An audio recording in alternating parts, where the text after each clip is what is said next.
Hey, it's Conrad Thompson. Thanks for checking out the podcast here on YouTube.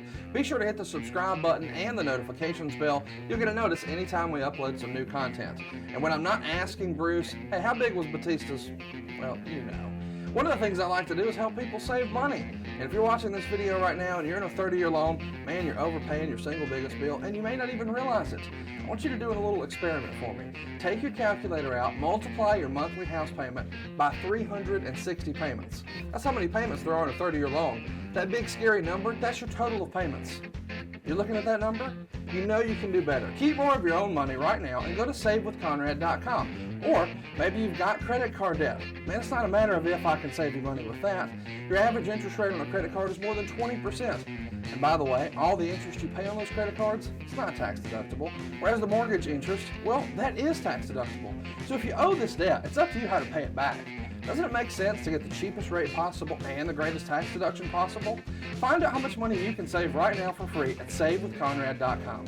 You don't need perfect credit. Even scores in the 500s can be approved, and it's no cost out of pocket. But maybe best of all, we're licensed in more than 40 states. We can help more families than ever before. But how much can we save you?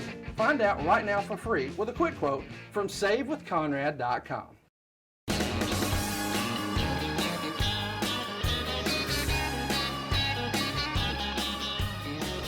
Hey, it's Conrad Thompson, and you're listening to My World.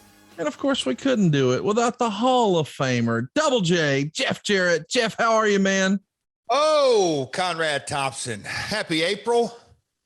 Opening day of baseball's already took place. How are you doing, my friend? Just how are you, Conrad? I care today. How are you doing? I'm a little tired. I'm a little stressed. I'm a little sleepy. Trying to do too much. You know, some of the things I'm doing behind the scenes and got me working from can to can't, but I'm excited to be here because today we're in for a big show. But before we talk about that, how are you? That's not genuine. That's just kind of like casual. Well, here's why it's not, because you remind me of my most hated cousin.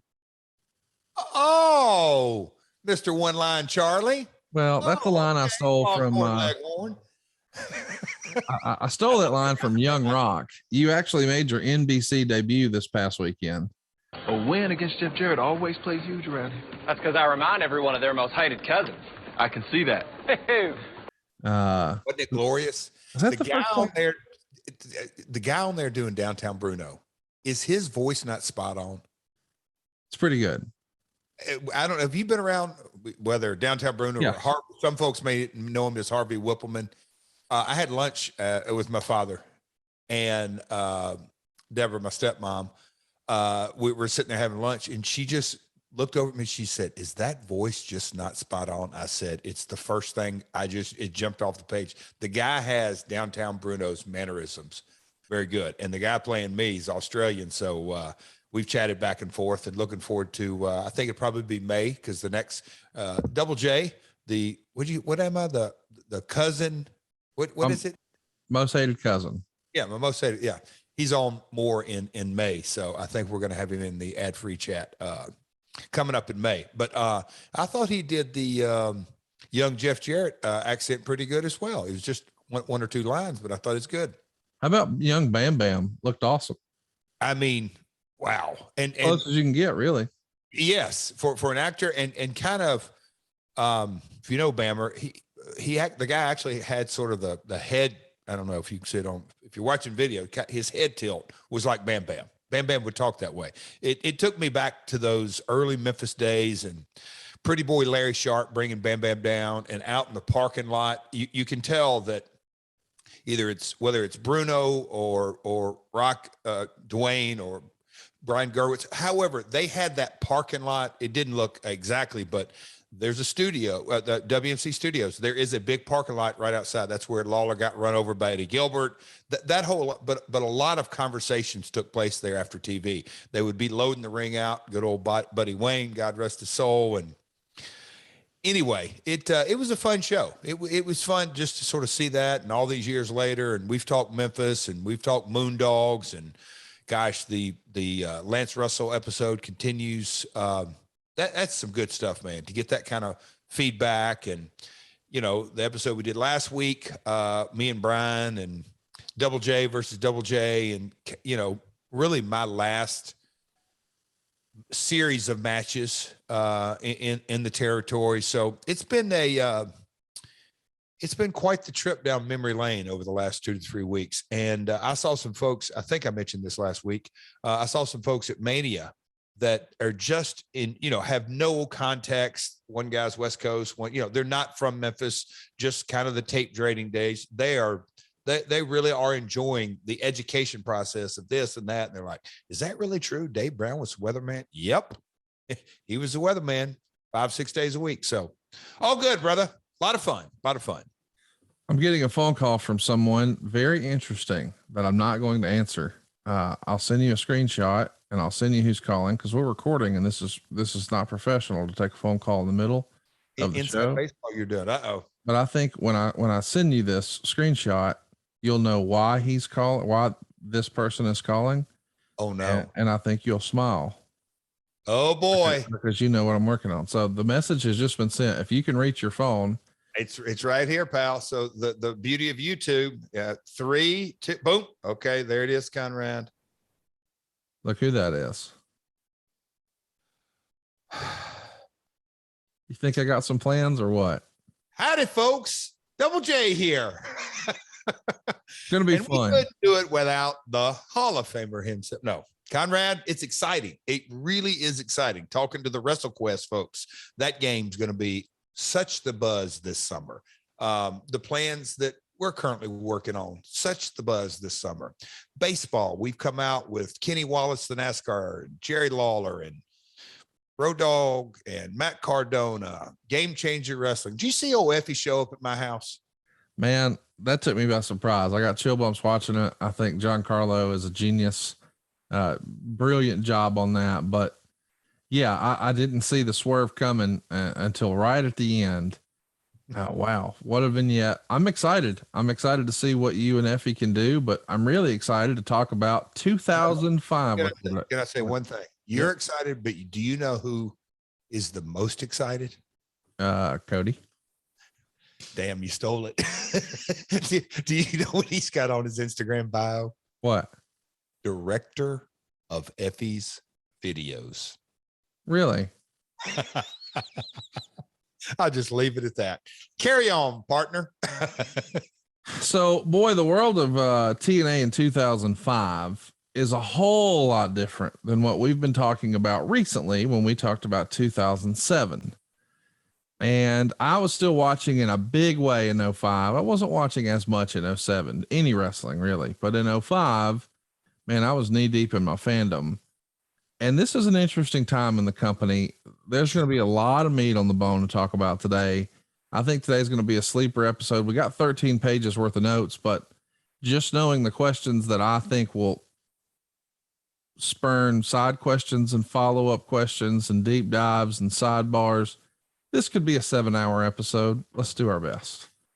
Conrad, you keep me on pace, but I'm telling you, going through the notes, and we text last night, I kind of had the same mindset you did, but it took me back to the story behind the story. I don't say that lightly on this go around.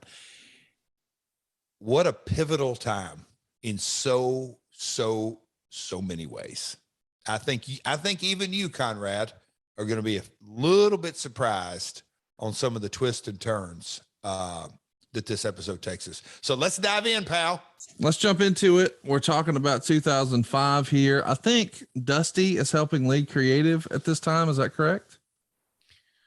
Well, let's just jump right in. So you phrase that, helping lead creative? I'm just asking who's running the creative. No, you didn't. You just, I'm messing with you. I mean, literally, that's kind of a leaping off point that's very, very important to the story in that.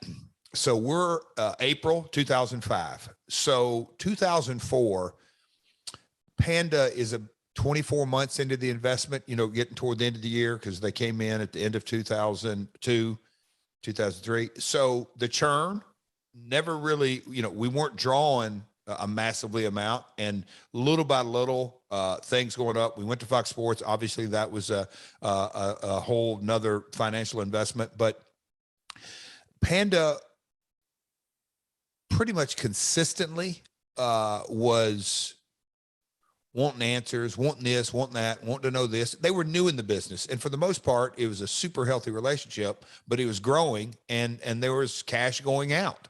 Like any investment, it's comparatively speaking, it's tiny compared to some investments that happen. But it was very important to all involved. And there came a point where me and my father looked at each other and said, we might want to grab us a backup plan. We might want to think about if Panda says no more, and how are we going to carry on? Are we going to shut it down? We're going to find a new investor. Well, we went out and through conversations, that's a whole nother episode, but we talked to an individual or multiple individuals, but we definitely had a guy come to the table or a company organization come to the table. And we had us a meeting toward the end of 2004 that they basically said, we're in. Panda, you're not out, but at this point you don't have to fund it another penny, and we'll carry, but Panda would take a second position, which would mean me and my father now would take third position, or I'd take a third position, my father would take a fourth position, just how I was rolling. And we kind of thought there for about a month or two that it might go down, but eventually Panda essentially said, no, we're in. We want to remain the lead dog. And so that was a real vote of confidence on the one hand, but here's a lesson learned. That vote of confidence also more or less put on the table that, okay, Jeff and Jerry may have options. They may go a different route because they went and found new money or more money or another option. Well, as a lot of times I say in this podcast, hindsight's 2020, in a lot of ways that opened the door for, okay, on their side of the table, if Jeff and Jerry aren't around, who is going to be our wrestling folks? Right. And the Carters flew Dusty out to Dallas, and that song and dance went down. And kind of the next thing you know, Dusty Rhodes is running creative. And he was running it, but not running it. But we were told he was running it, but then there were still folks involved. And it's like, okay. Now, at the same time, I'm doing international, which later in 2010, I dove head first in, but there was other things going on in the company that I took my focus on, but there was sort of a committee with some folks, and then there weren't. But anyway, Dusty had the title of running it, but the staff around him to get formats, and it was a really unique time. So when you said, and I know I'm diving back to your question, Dusty was running creative at this point. I'll call it the spring of 2005. Make sense? Yeah. I asked if Dusty was running creative. You told me a 45-minute story, and the answer is yes. Got it. No, you said he's helping with creative. Here we go. We go. So you're coming out of Destination X the month before, where you defended the NWA title against Diamond Dallas Page in a lumberjack match. You're also on Fox Sportsnet for a 1-hour show every Friday called Impact.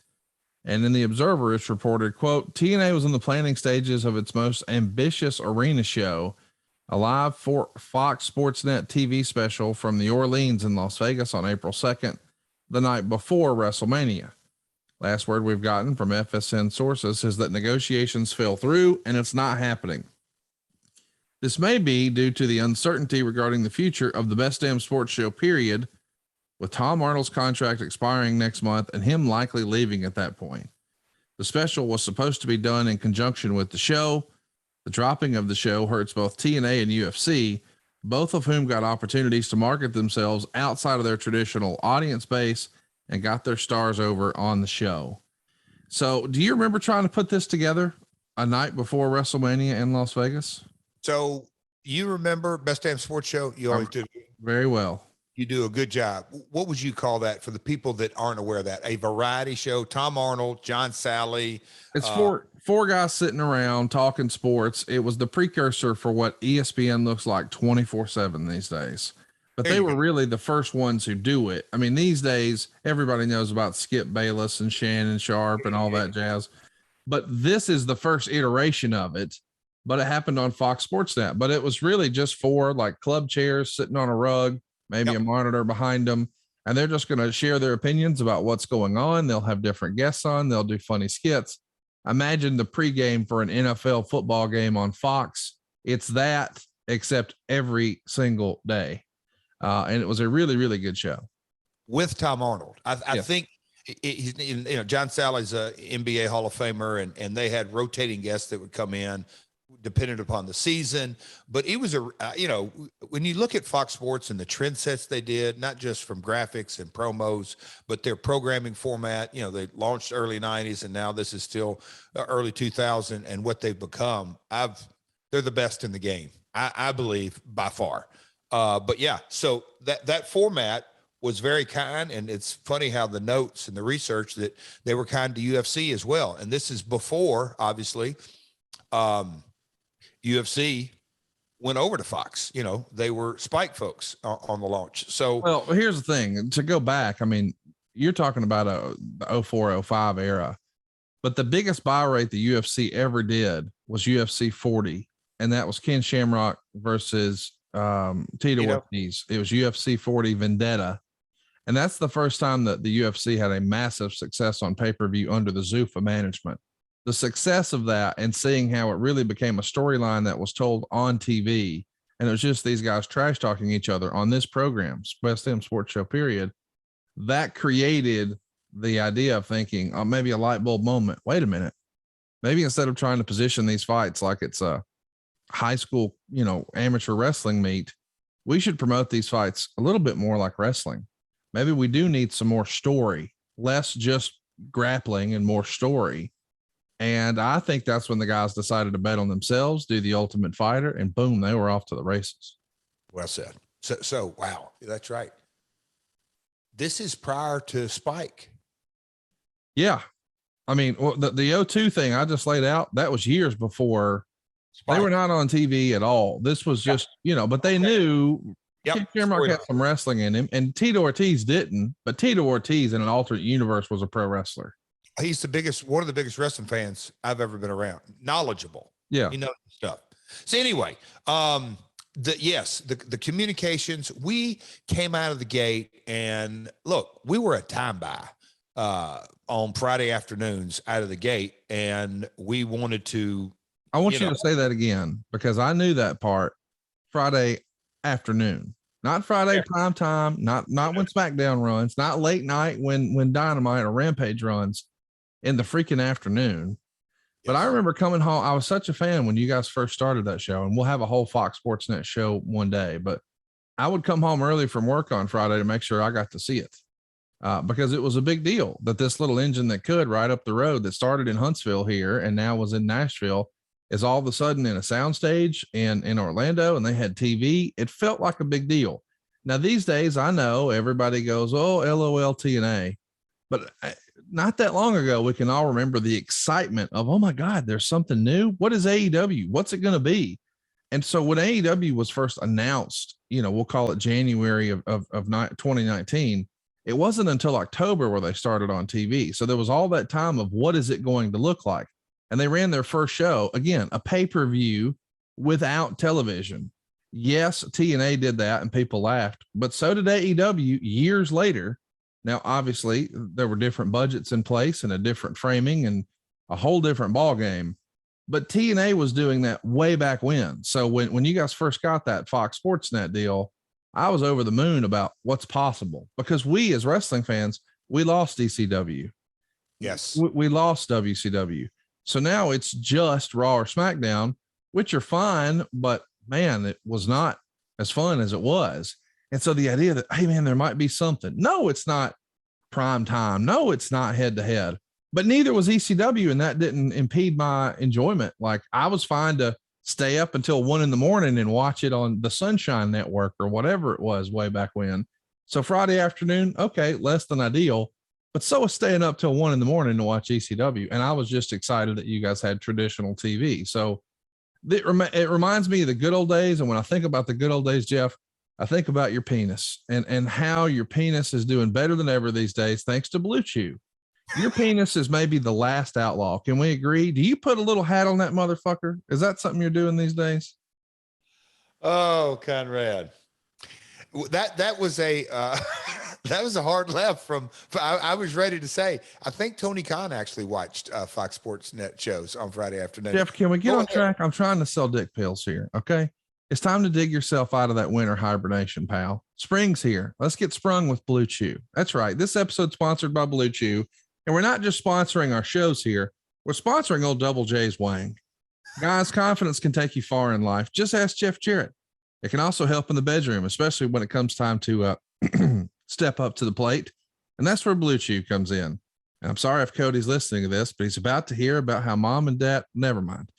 Blue Chew is a unique online service that delivers the same active ingredients as Viagra and Cialis, but in chewable tablets and at a fraction of the cost. And if anybody knows anything about Jeff Jarrett, is that he's all about saving some money. Okay. You can take them anytime, day or night, so you can plan ahead or be ready whenever an opportunity arises. You know, Charlotte calls herself the opportunity, but maybe she doesn't mean like this. Anyway, the process is simple. Sign up at bluechew.com, consult with one of their licensed medical providers, and once you're approved, you'll receive your prescription within days. Now, here's the best part. It's all done online. So you don't have to be like Jeff in 1998 or 2005. You don't have that visit to the doctor's office, no awkward conversation, no waiting in line at the pharmacy. Blue Chew's tablets are made in the USA. That's right. The old red, white, and blue chew. It's prepared and shipped directly to your door in a discreet package. But when you eat this Blue Chew, there will be nothing discreet about your package. It'll be so hard you could break a guitar over that little rascal. So if you could benefit from extra confidence when it's time to perform, Blue Chew can help. And we've got a special deal for our listeners. Try Blue Chew for free. When you use our promo code MyWorld at checkout, just pay $5 shipping. That's so cheap, even Jeff Jarrett could afford it. And he's notoriously cheap. Just ask his dad. That's bluechew.com. The promo code is MyWorld. Receive your first month for free. That's the Jarrett special deal.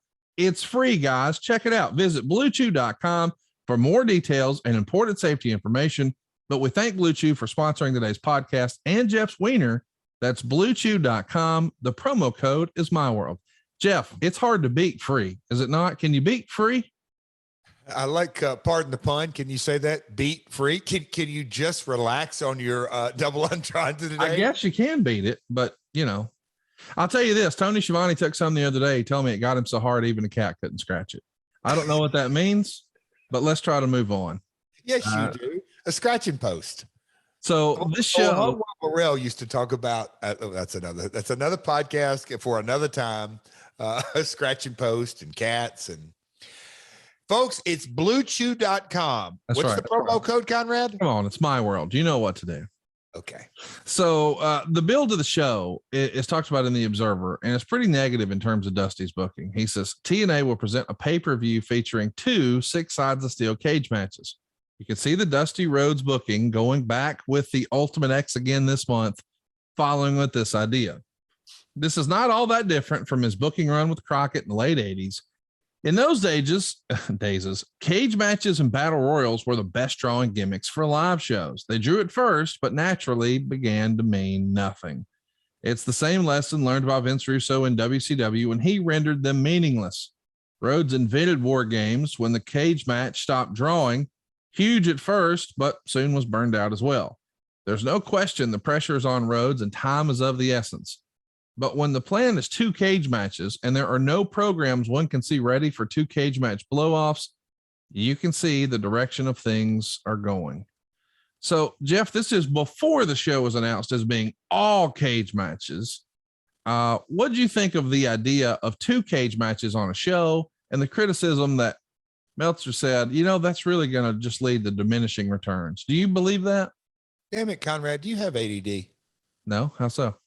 Are we going to skip over the WrestleMania, the best damn sports show, doing that? You got all into BlueChew.com. No, we talked about the best damn sports show for 20 minutes.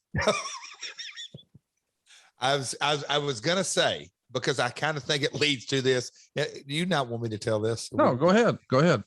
Oh, folks, he's ornery today. He's no, not at all. I don't know what we're doing. So if you'll do it, then we'll know. So anyhow, the Best Damn Sports Show, Tom Arnold's contract. That's a story behind the story. That was a big deal because we had a really good relationship, and the deal. And I was going to follow up, partner, on your freaking story Friday afternoons.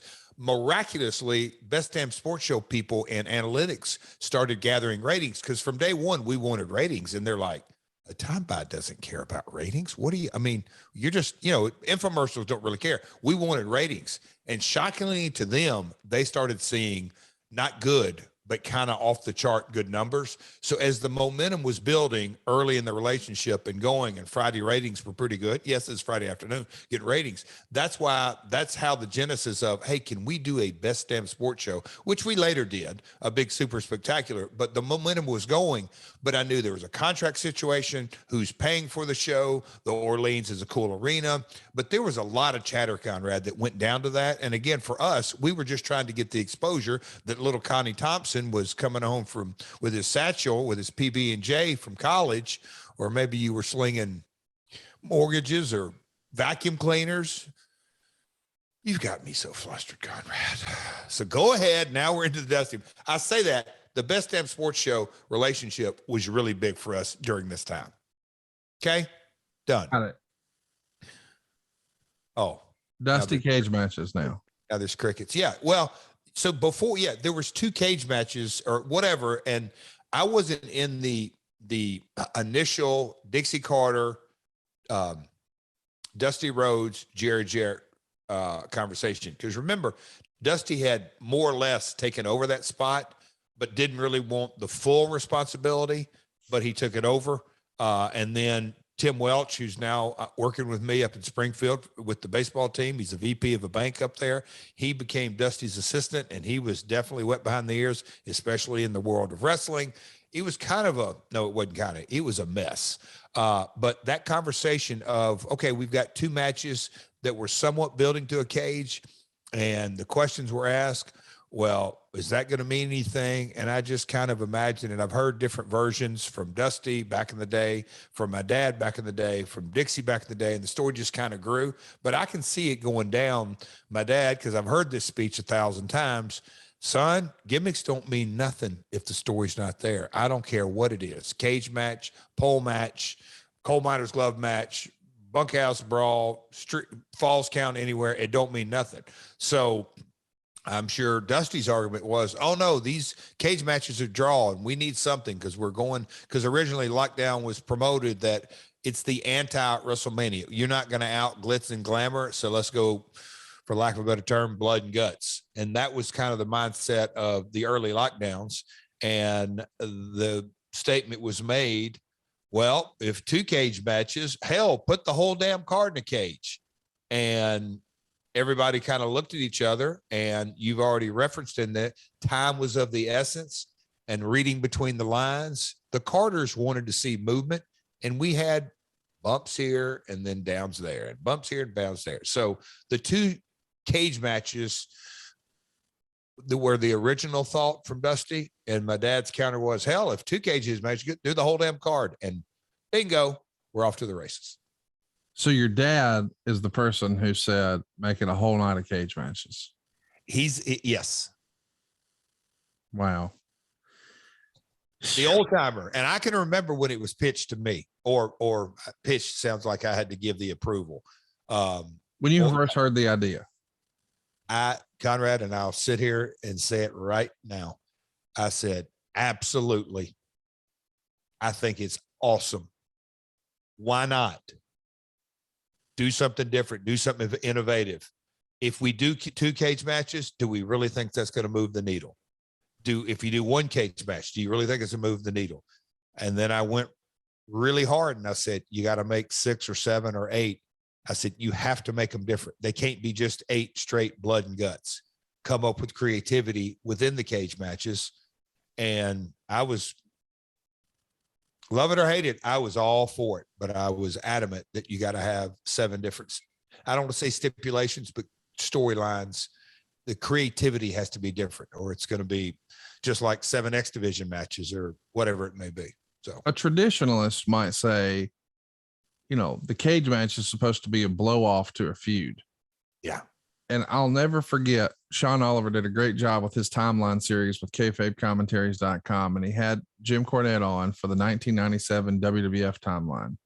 And he talked about Royal Rumble. This is the one where they ran a dome after business had kind of been down. WCW's whooping their ass and they're not crushing, but they wanted to have this big homecoming story for Shawn Michaels. And Jim had this great line where he says, sometimes you have a show that needs a dome. This time we had a dome that needed a show.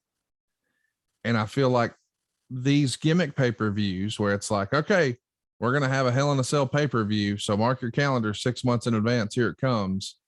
That is a little less organic and feels less effective than, all right, the first one was a screw job. The second one was a no DQ. The third one was a lumberjack. The fourth one is a false count anywhere. The fifth one is a last man standing, but there's all these interruptions. So now no one can enter, no one can leave. Only one man will survive. Now it's going to be a cage match.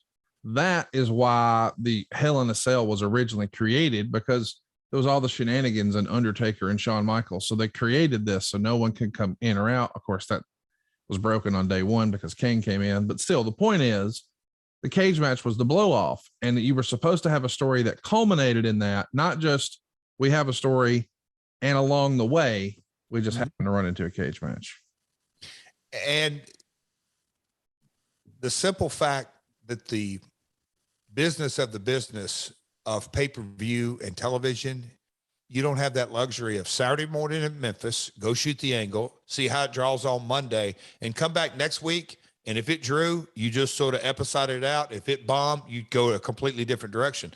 Now, I remember 2 years ago at WWE when I got to look at viewership of old pay-per-views, no emotional attachment storyline.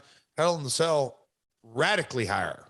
It's put it on the calendar. The gimmick does draw without a story.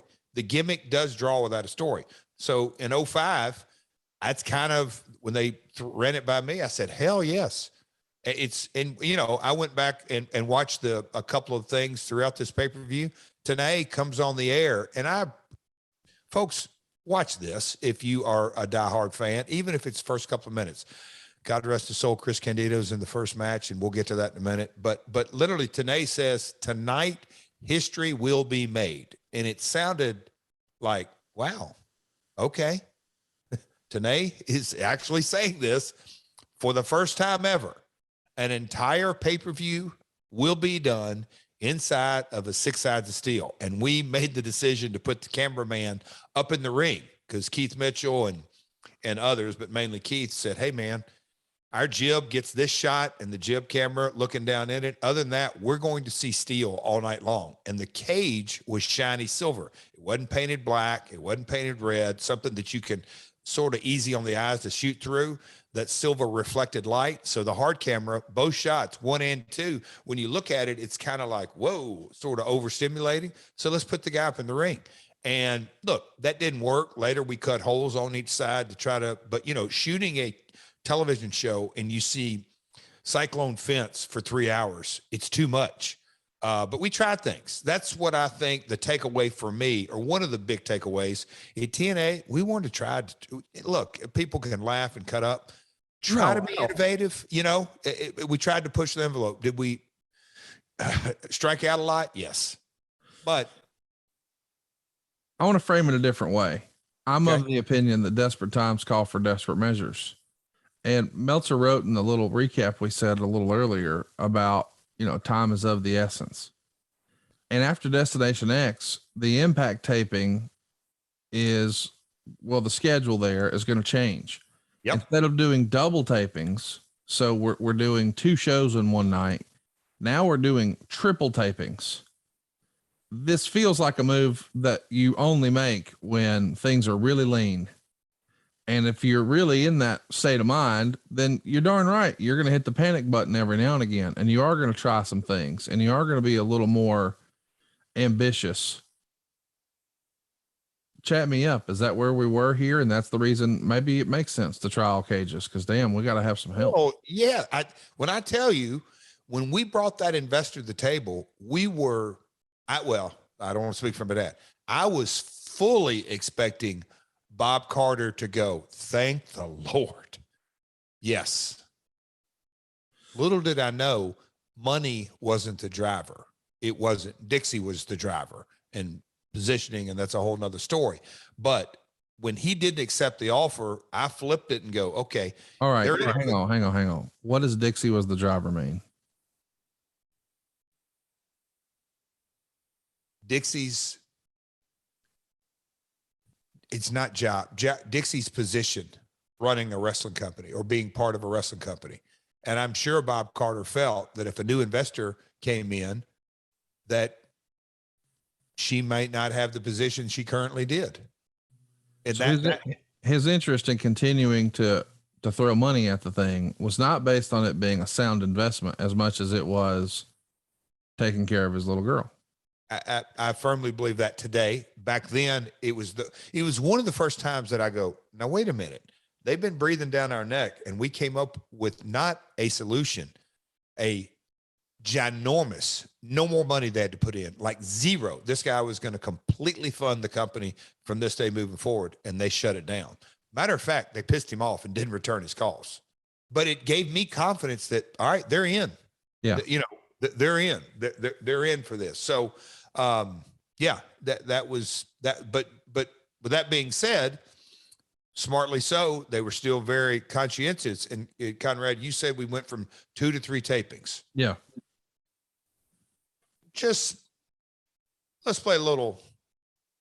You're a great businessman, maybe the best, one of the best I ever known. What do you think a big problem, or maybe the biggest problem that stemmed out of going from 2 to 3?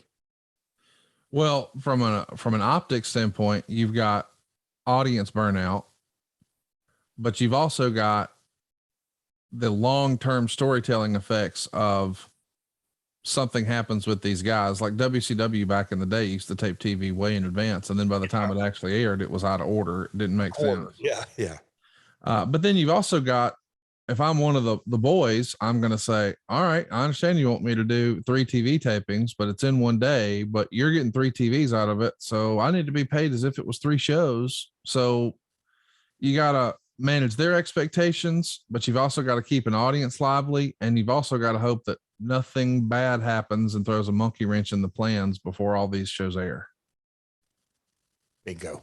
So that is the one thing that Dusty, I don't say he's never dealt with, but it was just a whole nother can of worms that he's like, whoa, because contractually, when we went to 2 shows a night, we paid guys not by the day, but by the show. We were trying, because that's a budget, a show budget. What's each show going to cost? And when we went from 2 to 3, and that was in Dusty's lap, now all of a sudden he has everybody there. It's 1 plane trip in and 1 plane trip out, but 3 opportunities to make money. Everybody wanted on every show, and rightly so. That is a massive headache, because when one guy gets on 3 shows and he's sharing a room with a guy who gets on 1 show, folks that are not just listening to this, just audio, when I said that, Conrad just gave it. Oh, I shook my head, because I know that's going to mean the next day somebody's lined up outside of Dusty's office. Hey man, why is Wildcat on 3 shows and I'm only on 1? We flew. Yeah.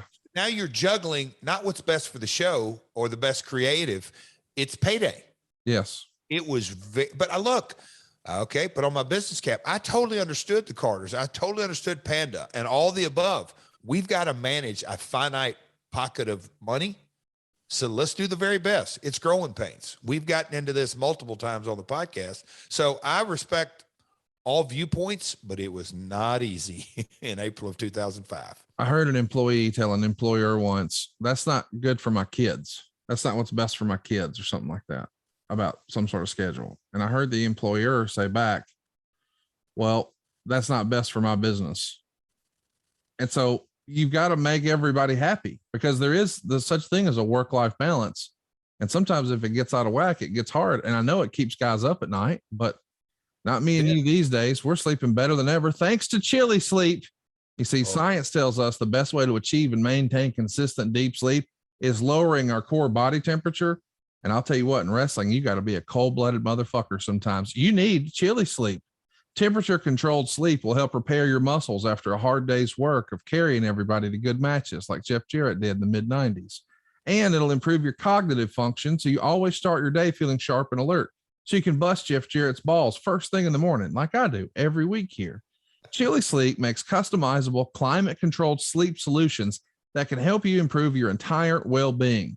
Chili Sleep makes the Uller. That's what Jeff and I have. They also make a cube sleep system. Either way, we're talking hydro-powered, that's water for you folks in Hendersonville, temperature-controlled mattress toppers that fit over your existing mattress to provide you your ideal sleep temperature. Now, these deeds are going to help you fall asleep, stay asleep, and give you the confidence and energy to power through your day. That's been my experience. My wife wears one of those gimmick bracelets that tells you how many disturbances you have and what your recovery is. It is a massive difference before and after Chili Sleep. These luxury mattress pads from Chili Sleep keep your bed at the perfect temperature for deep sleep, whether you sleep hot or cold. And I mean it. I like my bed a little cooler. Megan likes her bed a little warmer. We sleep in the same bed. She's a little warmer. I'm a little cooler. We're perfect. And it's our personal ideal sleep temperature thanks to Chili Sleep. Jeff, before Chili Sleep, I couldn't tell you the last time I had dreams. These days, I have bright, vivid, colorful dreams every single night. That tells me I'm getting the best possible quality sleep. And I knew that, the trick was, hey, I like to sleep cold. You've slept at my house before. I cranked that AC down. I don't need a cold laundry room. I don't need a cold kitchen or a cold office or a cold dining room. I need a cold bed. And now, thanks to Chili Sleep, I've got it. So here's my question. Can you imagine waking up and not feeling tired? That's what Jeff and I are doing. We're ready to attack the day. We're more productive than ever. Thanks to Chili Sleep. Head on over to chilisleep.com/myworld to learn more and save 30% off the purchase of any new Cube or Uller sleep system. Now, this offer is available exclusively for My World with Jeff Jarrett listeners. It's only for a limited time. That's Chili, CHILI, sleep.com/myworld to take advantage of our exclusive discount and wake up feeling refreshed every day. Jeff, Chili Sleep's been a home run in my house, and I know your house loves it too. Unbelievable. I'm going to just share this little saying that this is kind of a BS saying but both double entendre, but there's a difference between passing out and coming to. You can pass out from exhaustion, just a hard day, but just kind of flop yourself on the bed, as opposed to going to bed and waking up. So don't pass out and come to. Go to bed and wake up. And when I say wake up, I sincerely mean that. You wake up. This morning, I have my alarm set, usual time. I wake up 5 minutes beforehand, and I'm literally, I know this sounds corny, I'm ready to get out of bed. Yeah. That is a fundamental game change. Chili Sleep makes it happen, baby. Check it out right now. chilisleep.com/myworld. Jeff, let's talk a little bit about what's happening in TV. Going around at the time, there's a rumor that Spike is pulling out of negotiations with WWE. Now, as a reminder, once upon a time, Monday Night Raw was exclusively on USA Network. I mean, for what felt like forever. But then eventually they go over to Spike. And now the talk is Spike's pulling out of those negotiations. Now, I bring this up because we know eventually TNA does wind up on Spike. But when you hear this news, you guys are on Fox Sportsnet. Did you think that was a real opportunity, or did that even seem real at the time? It's so easy for me to sit here and say, oh yeah, we didn't, but we knew the door was at least going to be opened and nothing more. Can we get a shot? Can we? Now, again, we had agreed to a year time buy. And so this is probably when we're here in negotiations, it's January, February, March ish. It was early. I think our contract went through the end of May. So we knew that, okay, we're going to have a window, but we're here, and how are we going to balance this, and what's going to be the approach? And Conrad, we had already began to talk to other networks, or at least phone calls and some due diligence, and may there be an opportunity out there. that kind of stuff. But I was surprised that when the word, which you just read, Spike, pulled out, I went, oh boy, okay. There's a heavy dollar bidding going on. And generally speaking, when somebody pulls out, that's kind of saying, we don't want the product no matter what the cost is. So it's also reported in the Observer around this time that Monty Brown, AJ Styles, and Christopher Daniels contracts were all coming due. Are you running talent relations at this time? And if not, who would be handling negotiations like that? It was a quasi, when you say running, at the end of the day, Panda. I mean, they approved everything. We're going to get into this episode toward the end of it, that there was someone that literally moved to Nashville from Panda, but it was a Panda group. Obviously, I'm involved at this time. My father was involved. Dixie was involved. Bob Ryder. I don't want to say he was a decision maker, but he was. He had influence in discussions and all that.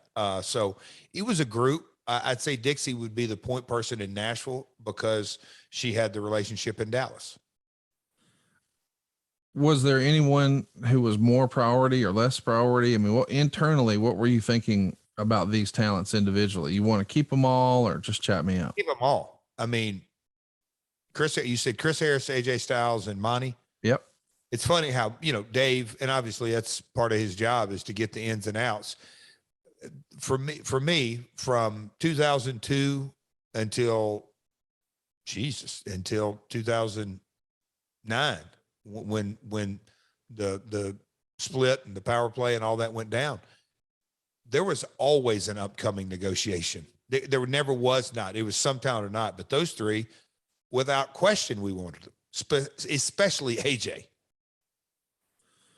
So let's talk a little bit about the main event of Destination X. Monty Brown turns heel here to help you retain the NWA title over DDP. Were you thinking, hey, I should be paired with Monty Brown, or was that not the original plan? Like, you thought Monty needed to be your quote unquote heater? Just talk me through that. That's a Dusty call. And I don't really remember the backstory of, look, when anybody comes in and creatively, they get the players in the position they want.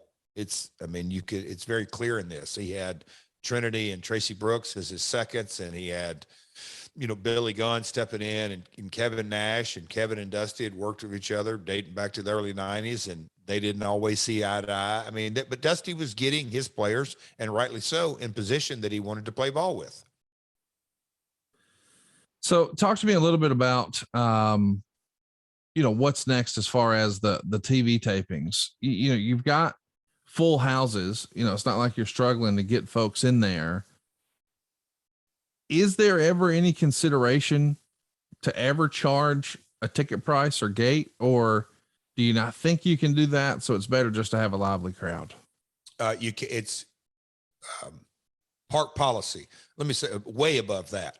It is the contract with Universal Studios Backlot Orlando is a soundstage. We rented the 4 walls and we're responsible for what goes in, but it is a park attraction, and they were very good to us once they understood it. But when I say park attraction, when you buy an admission ticket to walk through Universal Studios, you get to see or ride the Hulk, you get to see Woody Woodpecker, you get to see the Simpsons, you get to do all their experiences, and wrestling on these Sunday, Monday, and Tuesday nights were part of a part attraction.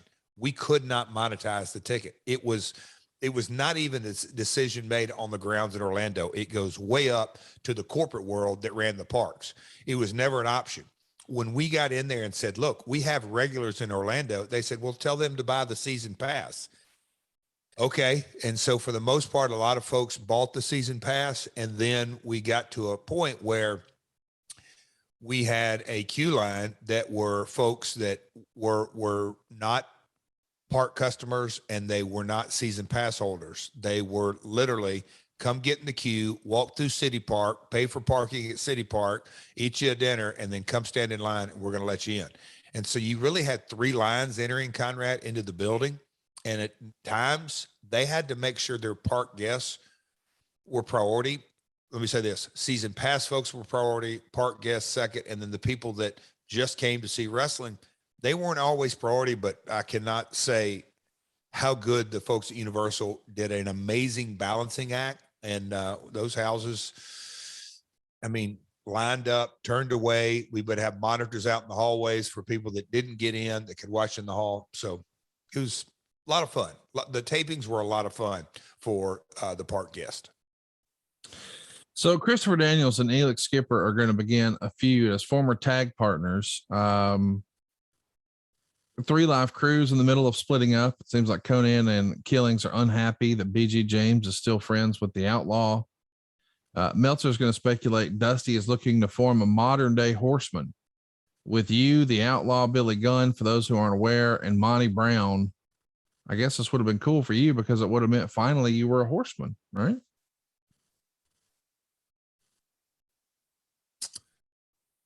Conrad, do we have to go down this road over and over and over? In the scenario, I guess you'd be Flair here. Listen, Connie, don't start this BS.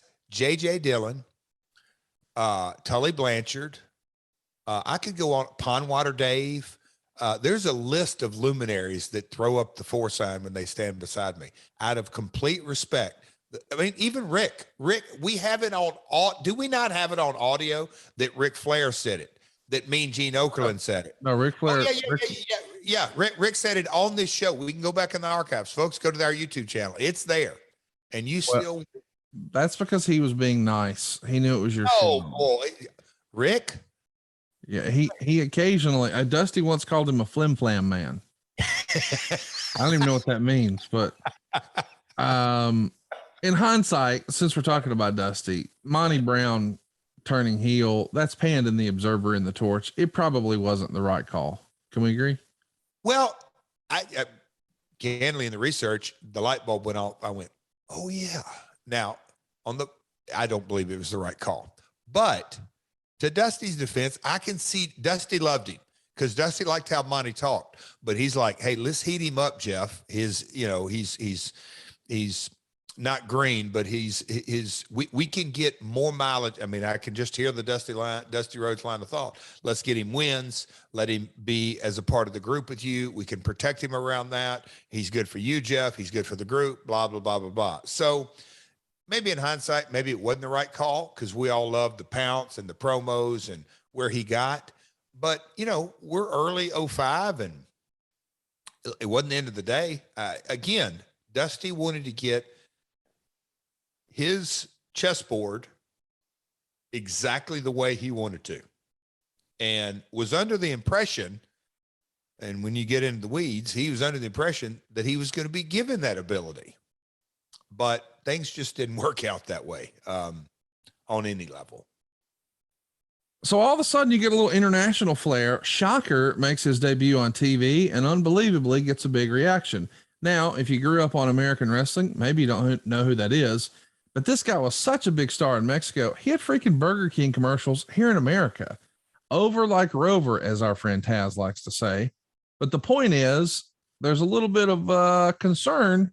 Hey, maybe some of our American fans who just grew up watching WWF, WCW, and ECW won't know who this person is. So Borash goes out and gets people to start chanting his name right away. Shocker, Shocker. How does he do that? Well, he says, hey guys, whoever chants Shocker's name loudest gets a t-shirt. Here we go. We're live in 3, 2, 1. And then bam, everybody's chanting Shocker. It looks like you've got a big time star, even if they don't know who the heck he is, right? Many a night at the old Impact Zone. If we were handing out awards, JB would come strutting through the curtain, one of the last ones to do it, and we'd be giving him the MVP award.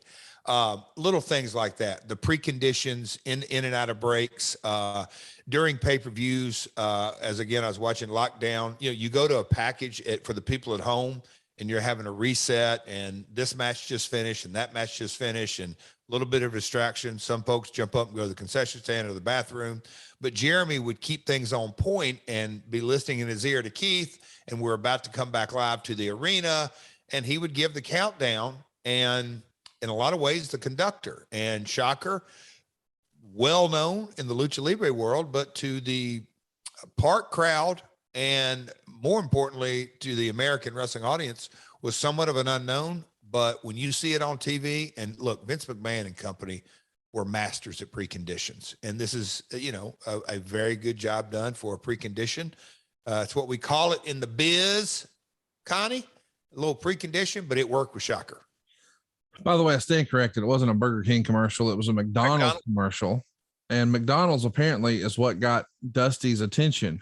And I guess it's written in the Observer that originally that spot was going to be Hector Garza, who we all remember from Nitro. We rarely get to talk about lucha libre wrestlers like this, let alone a guy like Shocker, but that makes your show certainly have a more international flair, does it not? Yeah. Again, Antonio Pena, it was great. WrestleCon weekend. You and Dorian got to meet each other, which is for the very first time. Couldn't believe I got to meet Dorian. I don't know what I expected in my mind's eye. I don't know, but I did a double take. I was like, wait a minute, you're Dorian. Like in my head, Dorian's not wandering around Dallas, but he was. And it was so cool to finally get to meet him because I'd heard a lot about him, but never got to meet him. So really, really cool opportunity to meet him. Yeah. And to go back just a few years, WCW, the cruiserweights and Ray and the whole list of Lucha Libre stars on Nitro that made an impression. And then me and Conan became tight, and we did, the online show after Nitro, but then we did the tours that we've covered on here in Australia, and Conan was on those. But me and Conan, and to this day, we just did it the other week, but pick each other's brains.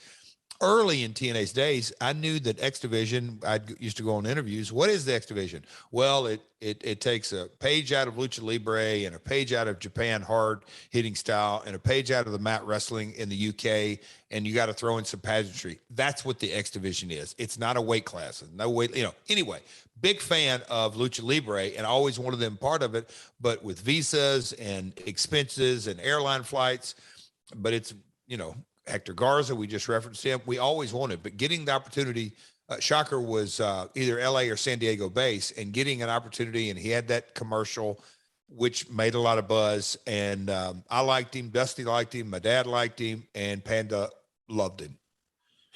Let's get it going here, and let's talk about what's next for the TV tapings. March 18th, there's a weird match where it's got DDP and Sean Waltman taking on Buck Quartermain and Lex Lovett, who are essentially two enhancement guys. And the Observer had this to say: as it was described to me, it started when Waltman went to arm drag Lovett, who didn't go with it. So Waltman got mad and started beating on Lovett, including a very hard kick to the mouth. It was described as semi-shooting from that point, and then Lovett got out. Quartermain then dropped Waltman right on his head in a backdrop driver-like move. Do you remember this, where there's some miscommunication, somebody takes it personally, and boy, all of a sudden it got a little real in there? I don't specifically remember it. I'd love to, somebody will show it online in our wonderful My World Twitterverse. But I can see Kiddo getting a little frustrated if something went, and it might have had something to do earlier in the day, or did they talk it over or whatever. Obviously a miscue, an old Kiddo got a little fired up through a couple of, as we like to say, live rounds, and then went on about our business. But I don't specifically remember the dust up. I do love, since we're talking about dust ups, when Dusty would appear on TV in this era, he's using his truck bed as his office. I think that's great stuff, man. Necessity's the motherhood of all invention. Again, early times, scenic and set building, and we'll have that conversation, Conrad, I think a couple of times coming up here in the near future. It can get really expensive. Yeah. And Dusty, old school as you can get, he's like, I don't need an office, I don't need that. Well, Dusty, we have to shoot you somewhere to do a pre-tape, and he's like, okay, I'll pull the truck up. I mean, it's very, to me, it's very creative, very Dustious. It fit, and essentially throw up a couple of lights and you have your set. So Dusty also sets a 6-man steel cage match for the main event here at Lockdown. DDP, Sean Waltman, and Kevin Nash are going to be taking on Jeff Jarrett, Monty Brown, and the Outlaw. So it's a 6-sided ring, 6 sides of steel, in a 6-man match. That's 666 Mafia right there for you. There's a torch talk that takes place with Kevin Nash that we have to discuss. In this torch talk that went down on March 24th, Kevin Nash said he's growing increasingly frustrated with TNA and it's just not fun anymore. He said the 81-mile drive from his home to the TNA tapings in Orlando is getting longer for him because of his frustration with the booking and the overall organization. He said while he's advertised for lockdown, it's not a sure thing he'll even be at the next TV tapings or that pay-per-view unless he gets comfortable with the direction of the company. He specifically expressed frustrations with Dusty Rhodes booking, and he said his friendship with Jeff Jarrett may be what keeps him around longer. This has to be something that gets across the desk of somebody in TNA, and they can't be happy about it. I've already referenced. Yes. I mean, I don't know that Dusty and Dixie were pissed off, but I would be. Couldn't be happy. Huh? Can't be happy reading that. Oh God, no. Again, this is the obvious, but maybe for some listeners out there, Dusty wanted his players on the field, as I said. And not only that, when you look at a finite budget, and I can't tell you how many conversations I had with Dallas or Dixie or whoever. And, Scott wouldn't always stick around, but this is 05 and the NWO from, the years better than I do. I mean, they weren't just at the top. They were at the top. And I said, guys, brand name, value, I don't give a crap what kind of match Kevin and Scott have. I really don't. Having them a part of the product is huge, but they came with the price tag. And Dusty's dealing with the budget. It's pretty obvious by the finishes that were given. He's trying to move him out. It's as old as this industry has. I can't fire you, but I can make you not want to show up. Did you just mix Dusty and Dixie together and call it Duxie? Because I really like that. Oh, so here we go. Duxie should be a t-shirt. We should make Duxie a t-shirt. He talks about how he's 0-5 in the company, and Dusty's son, is 5-0. Yes. Kevin. Oh, okay. And then he talks about how no one was smartened up to Monty Brown turning heel ahead of time, except for Monty and you. Yeah.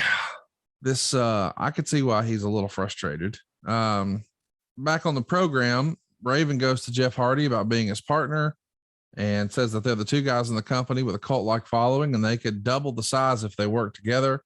Hardy disagrees. And now, well, the program begins. I guess that's good on Jeff for recognizing that Raven was trying to hack into his fandom. And I'll tell you, these days, if you're trying to make sure that nobody hacks into your life, you need Aura. You see, between your photos, your finances, your devices, and your connections, your world is more online than ever before. Yeah, you might have security systems in place for real life, but what about your online life? Aura can sound the alarm if your digital presence is at risk. Here's what we're talking about. Aura provides complete digital security protection to keep your online finances, your personal information, and your tech safe from online threats. It's an all-in-one protection from the real heels, from identity theft, from financial fraud, from malware to scam sites, and so much more. With Aura, you'll get alerted to fraud and threats fast.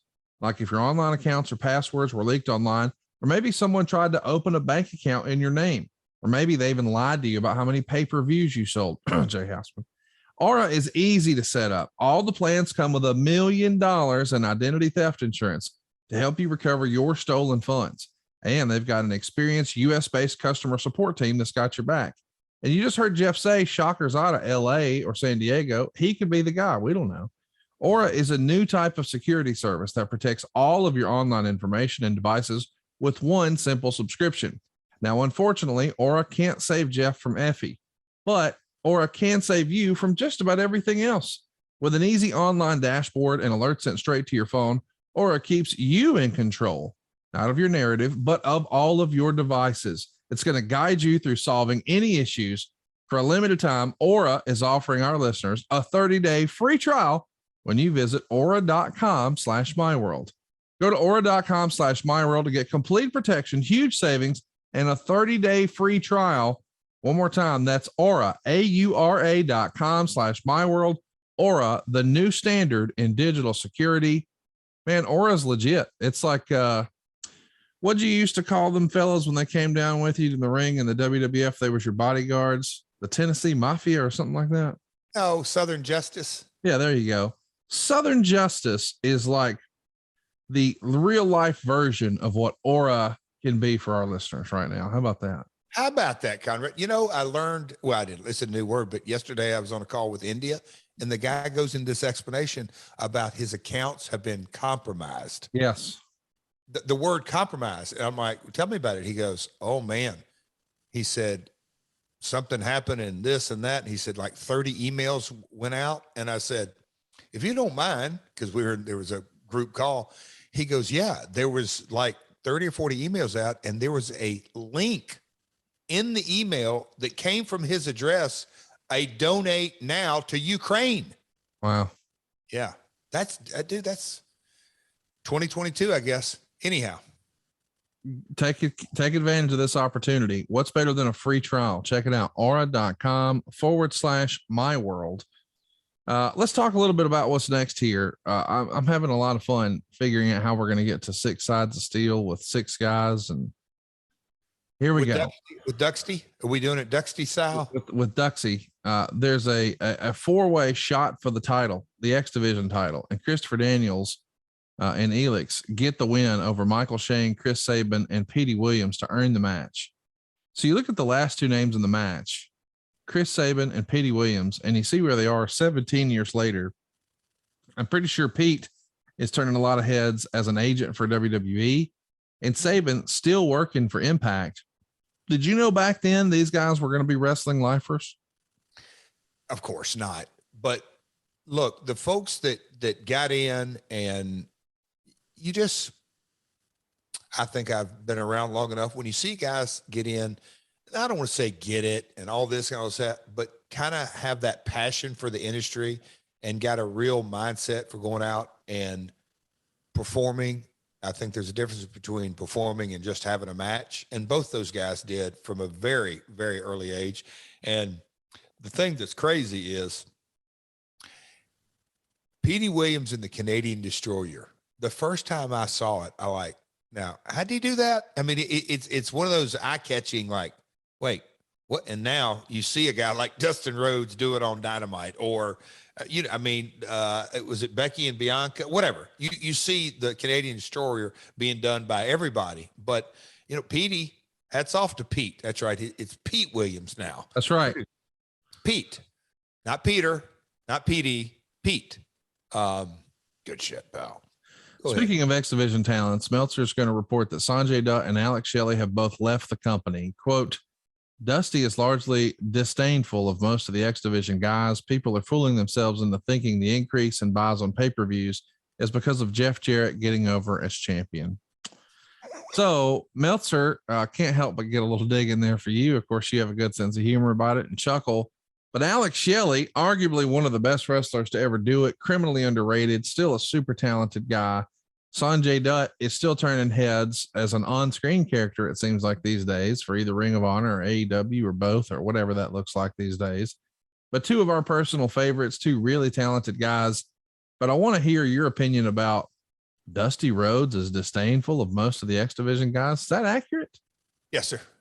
He was not a fan of the X Division. It's just kind of that simple. Again, getting his chess pieces on his chess table. And he knew that, okay, I've got to cut some guys. Sanjay and Alex Shelley were part of it. I don't know that he had anything personal against either one. I always thought, when my history shows it, Sanjay's brain is, and nowadays it's obviously much more valuable, but even in the early days, Sanjay viewed the industry as a business. I literally think from day one, and that's probably because of his upbringing and his relationship with it. He just had a business mindset. But, again, Dusty got a boatload of pressure on him from Dallas and trying to put out a good show and trying to do 3 shows in one night and got to cut cost. So I'm going to cut me some X Division guys. So, it's announced. We haven't even got to the pay-per-view. Derek was right. There is a lot of story behind the story going into this show. Lots. It's announced that Phi Delta Slam have gotten a deal. Phi Delta Slam, for those of you who don't know, are two large gentlemen consisting of Big Tilly and Bruno Sassy.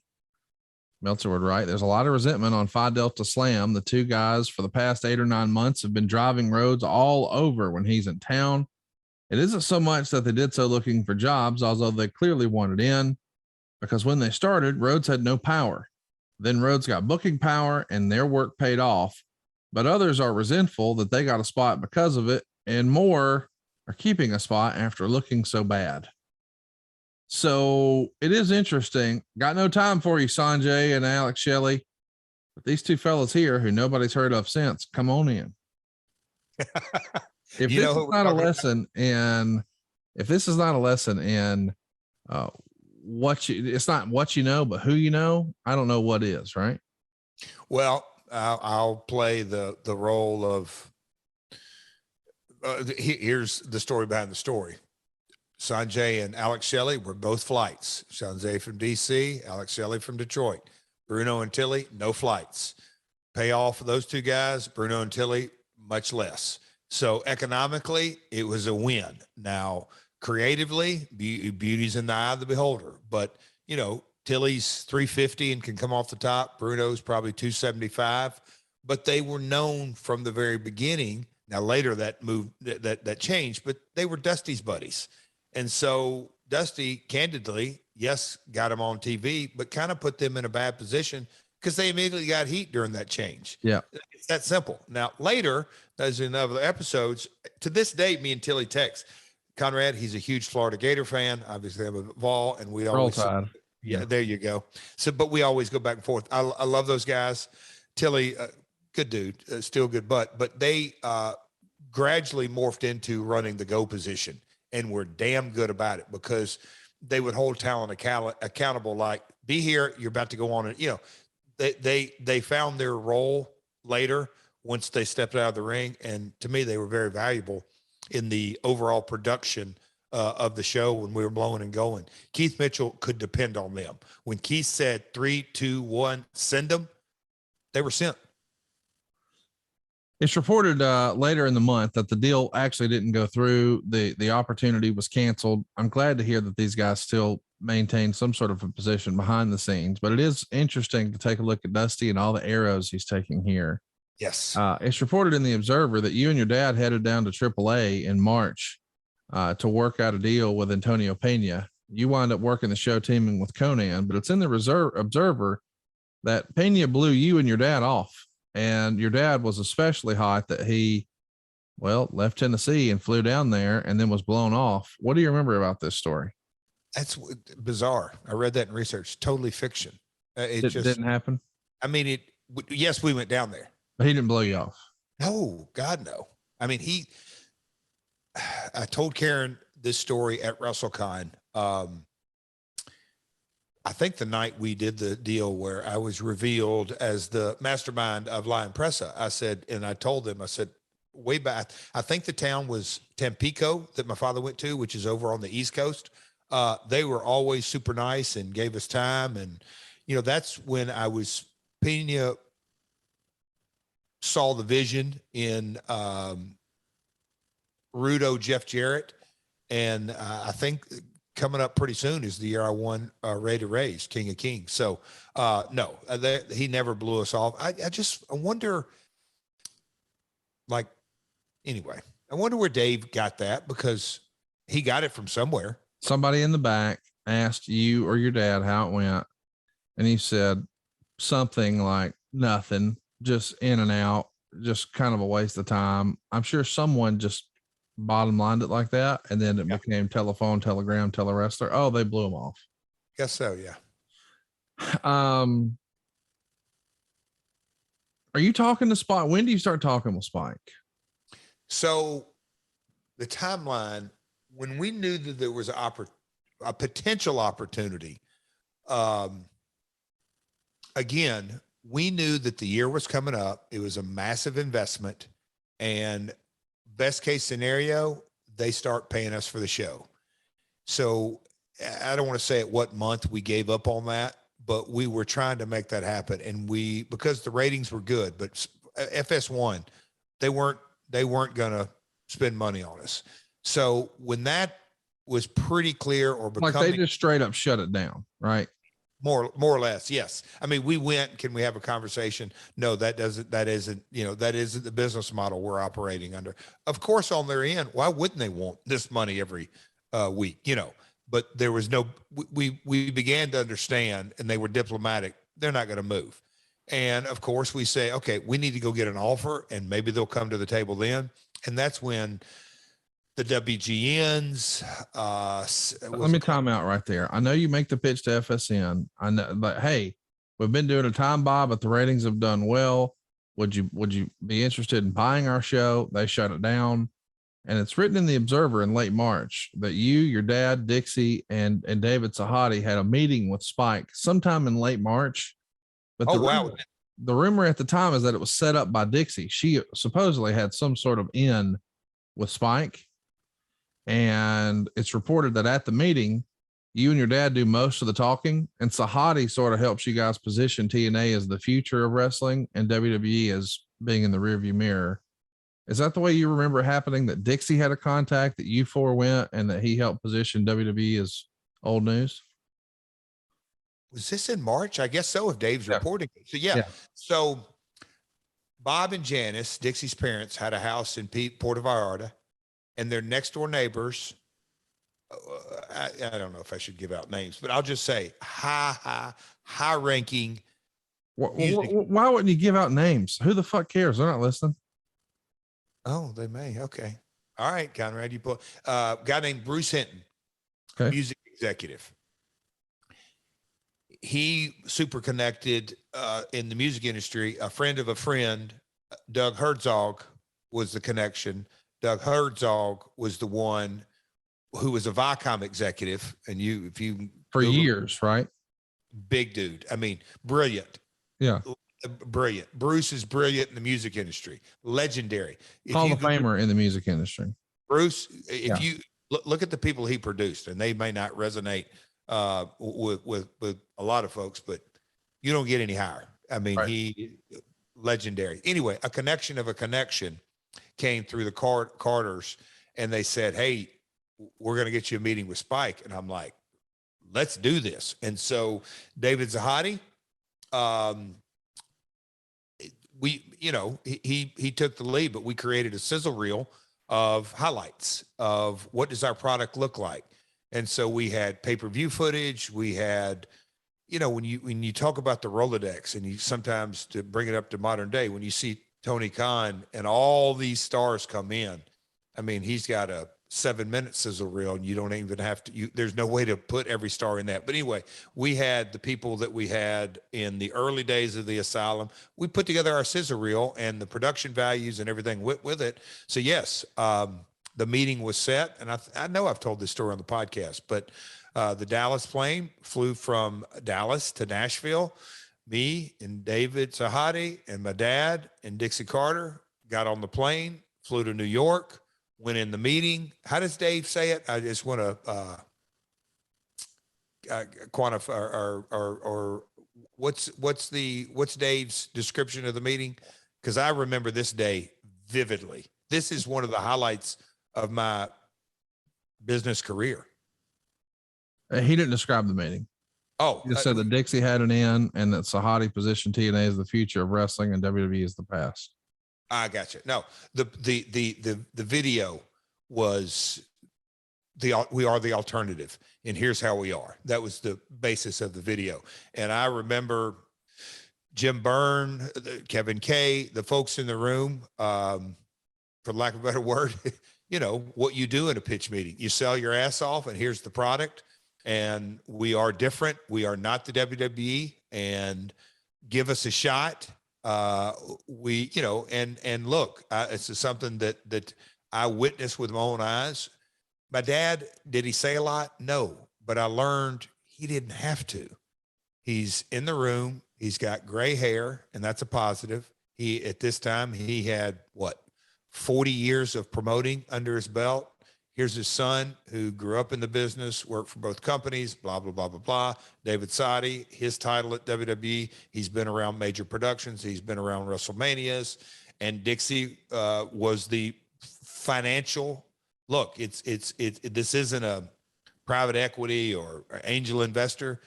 Dixie's family is the money behind this. So the presentation obviously turned their head because we flew home from New York City. I've said this. We all took a car back to the office where all of our cars were. I went up to my office, checked voicemail, and they had already called and said, Jeff, Jim Byrne left the voicemail. I saved it until we changed phones. Hey, we really like what we heard today. We'd like to jump on a phone, figure next steps. We think we can do us a deal here. You think I wasn't excited that day? Probably did cartwheels. And I can't do a cartwheel, and I probably did 7. I mean, It radically changed my life.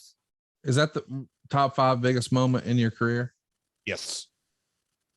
Yes. Huge. I mean, I knew right then we're going to get paid for content. Guaranteed every week. I didn't care what night we came on. Look, we're on Friday nights at 3. So Friday afternoons. Yeah. that's what I meant. Yeah. Friday afternoon. So yeah. Get even more from the hottest new podcast going, My World with Jeff Jarrett over at adfreeshows.com. Let me get granular here for a minute, folks. Not only can you get the entire My World episode library with 0 ads, new episodes come your way each week early, ad-free, and on video starting at just $9 a month. We've also got tons of exclusive My World bonus content waiting for you, plus unique interactive experiences with your old pal, Double J. You get to jump on and ask Jeff questions, and if you joined us in Chicago this year for Top Guy Weekend, you got to hang out the entire weekend. 100% the best value in all of wrestling. Strut on over to adfreeshows.com right now to sign up. There's also a rumor in innuendo there was another TV network interested. You briefly mentioned WGN. Was that it? Yes. WGN. And I'm trying to think, Conrad, what were in 04, 05 would have been the WB. I'm not saying we had big traction, but there were a couple of different ways to skin this, in that, do we put a show in syndication and get with a syndicator, that, because we had a product and now we had maybe not 52, but we had those 1-hour shows that, not so much that we could go air those, but that, can these guys produce content? And a lot of times, even today, networks, the big networks, they deal with 3, 4, maybe 5 production entities, because, okay, is the show going to be a hit? Maybe, maybe not. But can this production company deliver with deliverables on time, up to speed, up to code, no headaches, MC master control, all of that goes without a hitch. You have to rely on that to run a network. And so, anyway, WGN, there were several different options that we were trying to figure out.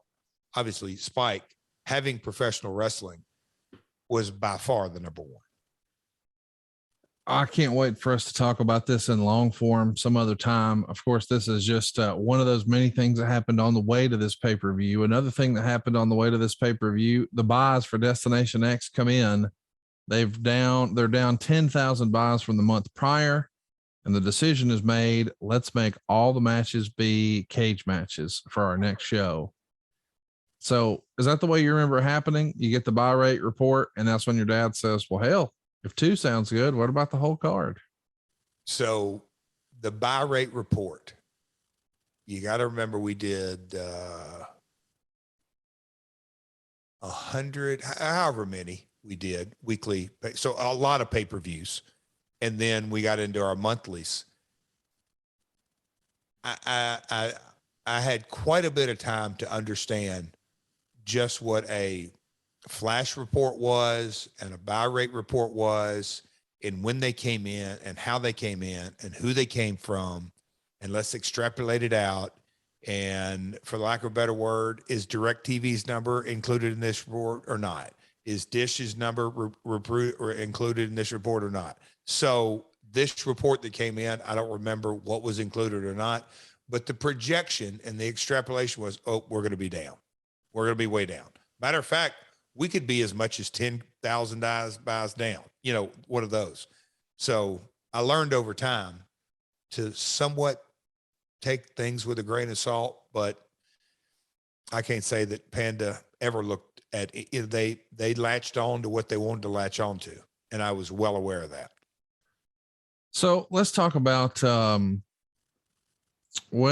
money trouble. Meltzer would say many people, and we're not exactly sure how prevalent this was, were shorted on money. We were told the referees, agents, and announcers who get paid on a per show basis and would be owed payment for 4 shows, which would be 3 hours of TV from 3 weeks ago, plus the pay-per-view, got paid for 3 shows. Many of the wrestlers also got paid similarly, and this included some big names like Monty Brown and Kevin Nash. I don't know if this was everyone, but it was prevalent enough that there was a description of the mood as quote unquote death watch. So it feels as if, you know, some of the guys think they are owed for 4 shows, got paid for 3. Maybe they got shorted. Is this truly an accident, or are you guys trying to just be a small business and kick the can down the road and do what you can when you can? Conrad, you know, the other day when you sent me a text and said, if you want to, take a look in the upper left corner. And I said, okay. And I looked at it, and my response was, I'm nauseous. Conrad, I'm telling you that when all of this came up, and this came up a couple of times, but when you understand that, I think death watch is probably not the accurate term. I'm going to say a bunch of folks furious, like super pissed off. Now, Dusty was having to deal with the creative headaches, but they knew, and I say they, talent, Jeff, come here. And I would, all right, what's the deal? And then when I hear they didn't pay for this and that, I'm like, what the hell is going on? So, Conrad, you will, I don't know, it may be respected or relate to it, but Panda Accounting decided, and whether it was communicated or not, I'm not sure. Clearly not, or people wouldn't be pissed off. Well, I'm saying, did they communicate it to Nashville? I say Nashville didn't communicate it to talent, obviously, because they were furious. But they decided that we're going to cut checks when the program airs. We're not going to do 3 payments and 2 payments. We're going to pay it as a weekly draw, because that's how Panda, the parent company, did the allocation of a draw. They wanted to do it on a weekly basis. And that's understandable, but if it's not communicated. Oh, it's furious. Yeah. It was ugly. It was really ugly. Yeah. And I'm like, hey man, nothing I can do. I understand. You know, Dusty would say it. My dad would say it. If you want to go home, go home. We get it. But this is how Panda's going to pay. They're going to pay when the show airs. And for the most part, I don't really remember anybody walking. I understood both sides. Hey, I've already done the work. I've already done it. Well, it hadn't aired. Well, but listen, that in the real world, that's normal. You know, in the real world, you don't go to work and at the end of the day, you get a paycheck. Yeah, I know. You go to work and a couple of weeks later, you get paid. Yeah. And in the WWE back then, in that era, oh God, you did your pay-per-view and 90 days later it showed up. Maybe 90 days later. So the idea is we've done a poor job here managing expectations. Guys were expecting one thing and it became another. And so I think sometimes when fans hear stuff like this, they think, oh, LOL had money, TNA had money problems. That's not correct at all. That they had a shift in how they were going to handle their payroll and accounting, because what a lot of people don't understand listening to this, and I'm not saying that I was there, but I understand Panda Energy made a whole bunch of money with a whole bunch of other businesses. At the time, they ain't making none with TNA. So those folks who are cutting the checks, guess what? They're not sleeping under Jeff Jarrett blankets. They probably don't really know who that is, nor give a shit. I'm saying the folks who were doing accounting. That's right. In their head, I got all these major profitable businesses that I'm handling accounts receivable and payroll and payables and taxes and quarterlies and blah, blah, blah, blah, blah. And then we got this little engine that could over here. That's the squeaky wheel. And these guys want to be paid differently from the way everyone else in our industry and our business gets paid. And we've done that for as long as we can. But let me assure you what it did. It stressed that accounting department out in a major way. So I'm sure some accounting supervisor said, okay, enough. We've got to do, if they're going to be a part of this company, they've got to be paid like they're a part of this company. And this is what it's going to be. And I totally get that. But I also know the wrestler side, which is, well, no, this is how it's always been. And guess what they did at their household? They told their spouse they planned to pay their bills and their vacations and all of that based on this income. And now all of a sudden, it's not there. So I could see why there's a lot of stress, a lot of frustration. If we had it to do over again, and again, I wasn't there, the proper way to do that would be, hey guys, effective next quarter, here's what that's going to look like. Yep. Instead, they found out when they opened a check expecting 4X and it was 3X. And they're like, wait a minute, what the fuck? Are you ripping me out? And the answer is clearly no, but they just weren't communicated properly. So that ends my TED talk today on managing expectations. And here's where the frustration in Dallas, because I heard it and I felt their pain. In their eyes, paying 2X was wrong. They wanted to pay 1 every time. But we're like, hey, they did the work. Let's just go ahead and pay them. So we'll pay every other week. That was the cycle when we first went to Orlando. Basically, let me, I don't mean to cut you off, Jeff, but in a real sense, these Panda at the time, and maybe still does, I don't know their business, they have employees and they have contractors. Yes. And if you're an employee, then you get paid through payroll, meaning taxes are going to be withheld. You have access to benefits. You're paid every week or every 2 weeks or whatever. If you're a contractor in a traditional business world, not wrestling, you submit an invoice on a net 30. The idea being, here's what you owe, and you have 30 days to pay me. And by the way, you can pay me after 30 days, but there's a little late fee. And a lot of advertising agencies, for instance, they'll pay on day 89 because you don't get in the red in the advertising world until you get 90 days. So a lot of them will even stretch it to where, hey, we here on the show, we may have done the ad for somebody. They won't submit payment to our reps until day 89. And then Jeff and I get paid a little later. So I know some folks are hearing this and saying, well, they got paid. They should have did it. They're not waiters or waitresses. This is a different thing. So anyway, I just wanted to add some context because as a contractor and as an independent contractor, buddy, it's a net 30 most of the time, but wrestling's been different because wrestling was for a long time ran by seedy, underbelly, slimy. Hey, he wrote me a bad check and left town and fly by night and blah, blah, blah. We've all heard those horror stories with wrestling. So it just became, I mean, a lot of guys say as soon as they show up to the building, you got my money? Because that's just been bred that, I don't know, DTA attitude, but that's not the way the real bit. So those folks in Dallas, they're not familiar with that at all. They're like, no, wait a minute. Yeah. He just did it yesterday and he wants a paycheck today. Like we got 29 days. He hadn't even submitted an invoice. What are you talking about? Yes, and even submitted. Yes, that. And here's the other thing that I can remember. You were talking about CD and look, our business is riddled with them, but also in the territories, I'll say in the 70s, it was a cash business. Yes. Let's go count the box office that night. Okay. I know the formula. All right. I'm paying these guys because a lot of them. Well, hang on. If we're talking about it's a cash business, ... Let's go to the box office and do our skim. Because there's the real number of there's the actual amount of cash that exists in real life. And then there's the amount you're going to tell the boys. So that's the second number. And then there's the number you're going to tell the IRS. That's a third number.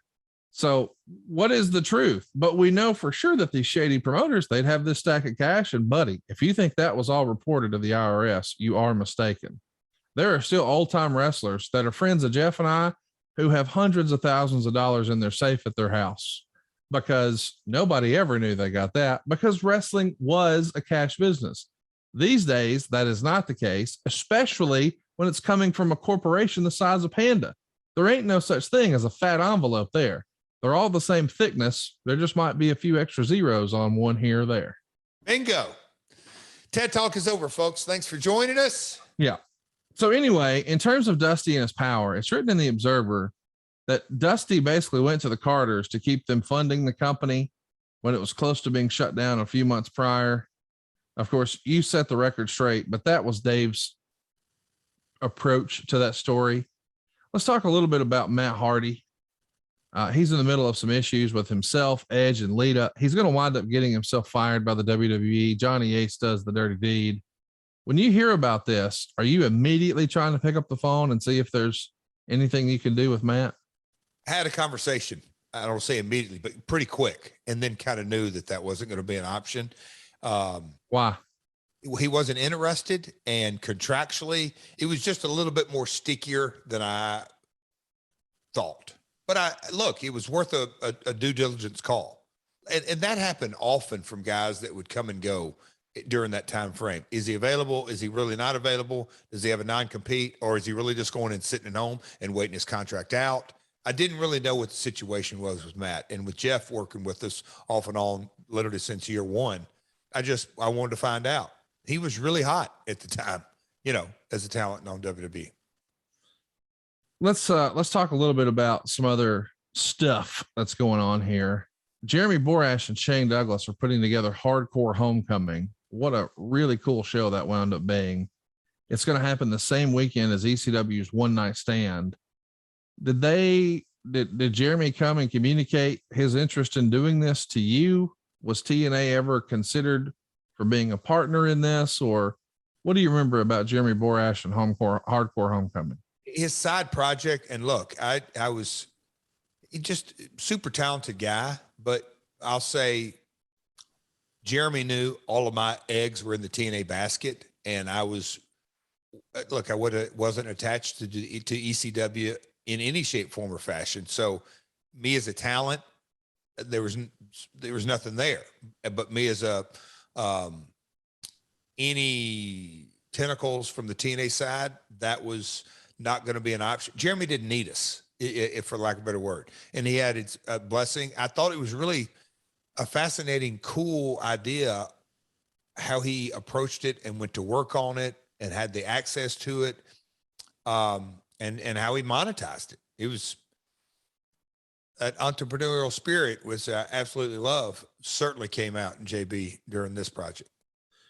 It's worth mentioning, it was in the Observer that Paul Heyman's contract was due to expire with the WWE right after the One Night Stand show. Did you ever think that would be a real possibility, Paul Heyman and TNA?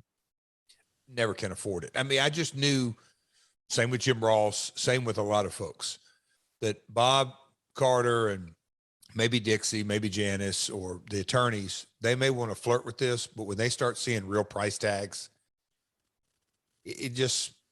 it wasn't going to happen. There was a real education process up until we started having a good run of 07, 08, 09. We had Money in the Bank. Then they pulled the trigger on Hogan. But for the most part, those price tags not scared. They weren't up for that. They weren't willing to spend the money. Your old pal Dusty went and did an interview on Between the Ropes and said, I didn't come up with this all cage pay-per-view. That was Dixie and Jerry Jarrett who did that.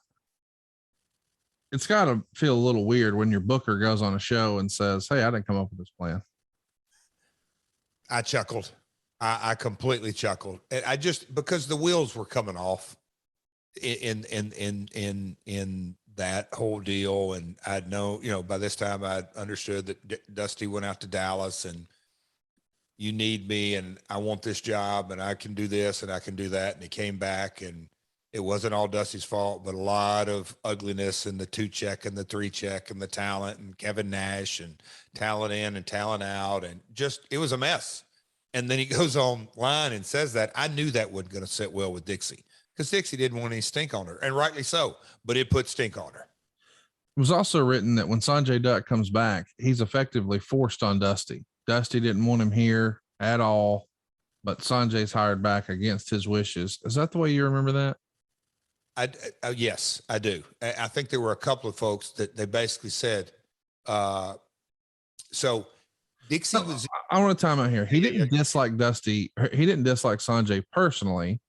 not at all. He didn't like his work, his He didn't like- style, his look, his size, whatever. He didn't want to hear the word X Division.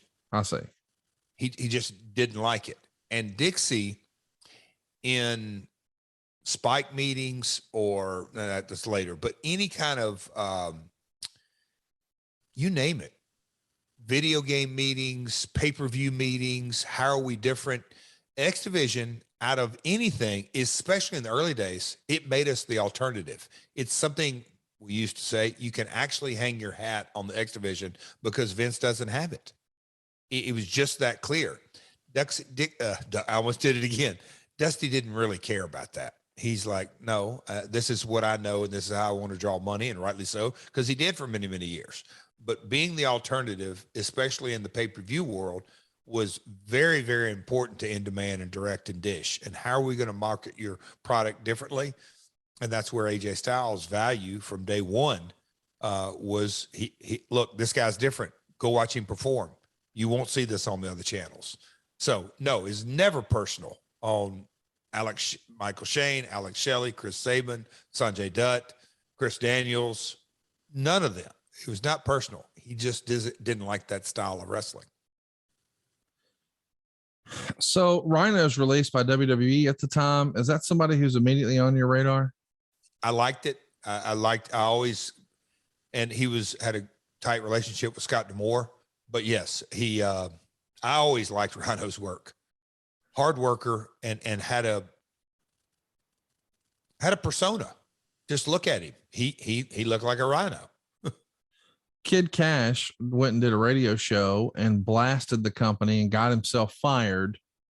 Kid Kash, obviously, a friend of the show, by the way, just want to mention, I know he's listening. Really talented performer, did a great job in ECW. At times was pretty outspoken, pretty controversial, wasn't going to bite his tongue. And maybe that cost him some opportunities, but I almost think here he might be crazy like a fox. Maybe he sees one night stand and thinks, damn, is WWE fixed to do something with ECW for real? Because maybe I can go get fired and have an opportunity. What do you think of that? Maybe. Early in the Asylum days, Dutch was a big fan of Kid Kash. I was too. Yeah. Oh, well, and here's my story there. Dutch says, come here, Jeff, just take a little bit of a break here. And he basically went through his Kid Kash pitch. And from that point forward, I viewed him differently. He is a heat magnet and can work his ass off, but at times his own worst enemy, and maybe he was crazy like a fox, but he certainly backed anybody that was a proponent of him in the corner when he goes out and openly bashes the company. And I used to tell folks, guys, do you know what Dixie Carter did before she was a part of TNA wrestling? No. I said, a PR agent. So publicity it is not her second thought. It is her first thought. And you're bashing the company. It's not going to float or fly with her at all, ever. And it didn't. Let's talk about your boy, Bob Ryder. It's reported in the Torch that Bob Ryder was no longer going to be working for TNA full time and that it quote unquote broke his heart. What happened with Bob here? Oh man. Bob, it's well documented coming up. We set him up in an apartment up here, furnished the apartment. Bob at times became his own worst enemy, very vocal about creative decisions, and he wasn't in the creative department, very vocal about talent relations. And Dallas and Dixie didn't always view Bob, especially in the early days, as a voice from the talent relations department. And from time to time, he rubbed people the wrong way, and there would be an opportunity and, hey, we're going to go find our own travel guy. And I'd go, now hold up. I understand he's rubbing the wrong way. And it may be a creative comment, or it may be a talent relations comment, or maybe even a marketing comment. But when it comes down to day-to-day moving 100, 150 people from their homes to Orlando and back, Bob's the best, the absolute best. And I think I think this was the first time they let him go, because it happened, Jesus, I don't know, 3 times, 4 times through the years. It would always happen until people were around Bob. And I say early days, I could name folks, and then Dixie, and then, I mean, you name it, just the different iterations of people that would come in, and even, you know, up through the Anthem days, until you sort of see his skill set, you go, oh, I get it. He really is an incredible organizer he's not just a travel guy. And I think sometimes that would come even out of my mouth, but he's a talent relations guy that handles travel, but like all of us, opinionated. And a lot of times that got Bobby Ryder in trouble. Well, let's talk a little bit about some other news before the show gets going. I can't believe we've been going 2 hours almost, and we haven't even gotten to the show we're covering, but there's a big announcement that a longtime member of the Panda Energy board, Frank Dickerson, is going to be hired to run the company as both CEO and CFO. By the way, boys and girls, that is what we would call not normal, highly unusual. Usually you've got the CEO charting the course of the company, making the major decisions, overseeing the different departments, making sure that we're on a timeline and hitting the right metrics. The CFO is there to manage your cash, do some forecasting, make sure that after all these moves are made, the profit's where it needs to be. And as we like to say in the South, the hay's in the barn. And now this guy with seemingly no real wrestling background is now the CEO and CFO of a wrestling company.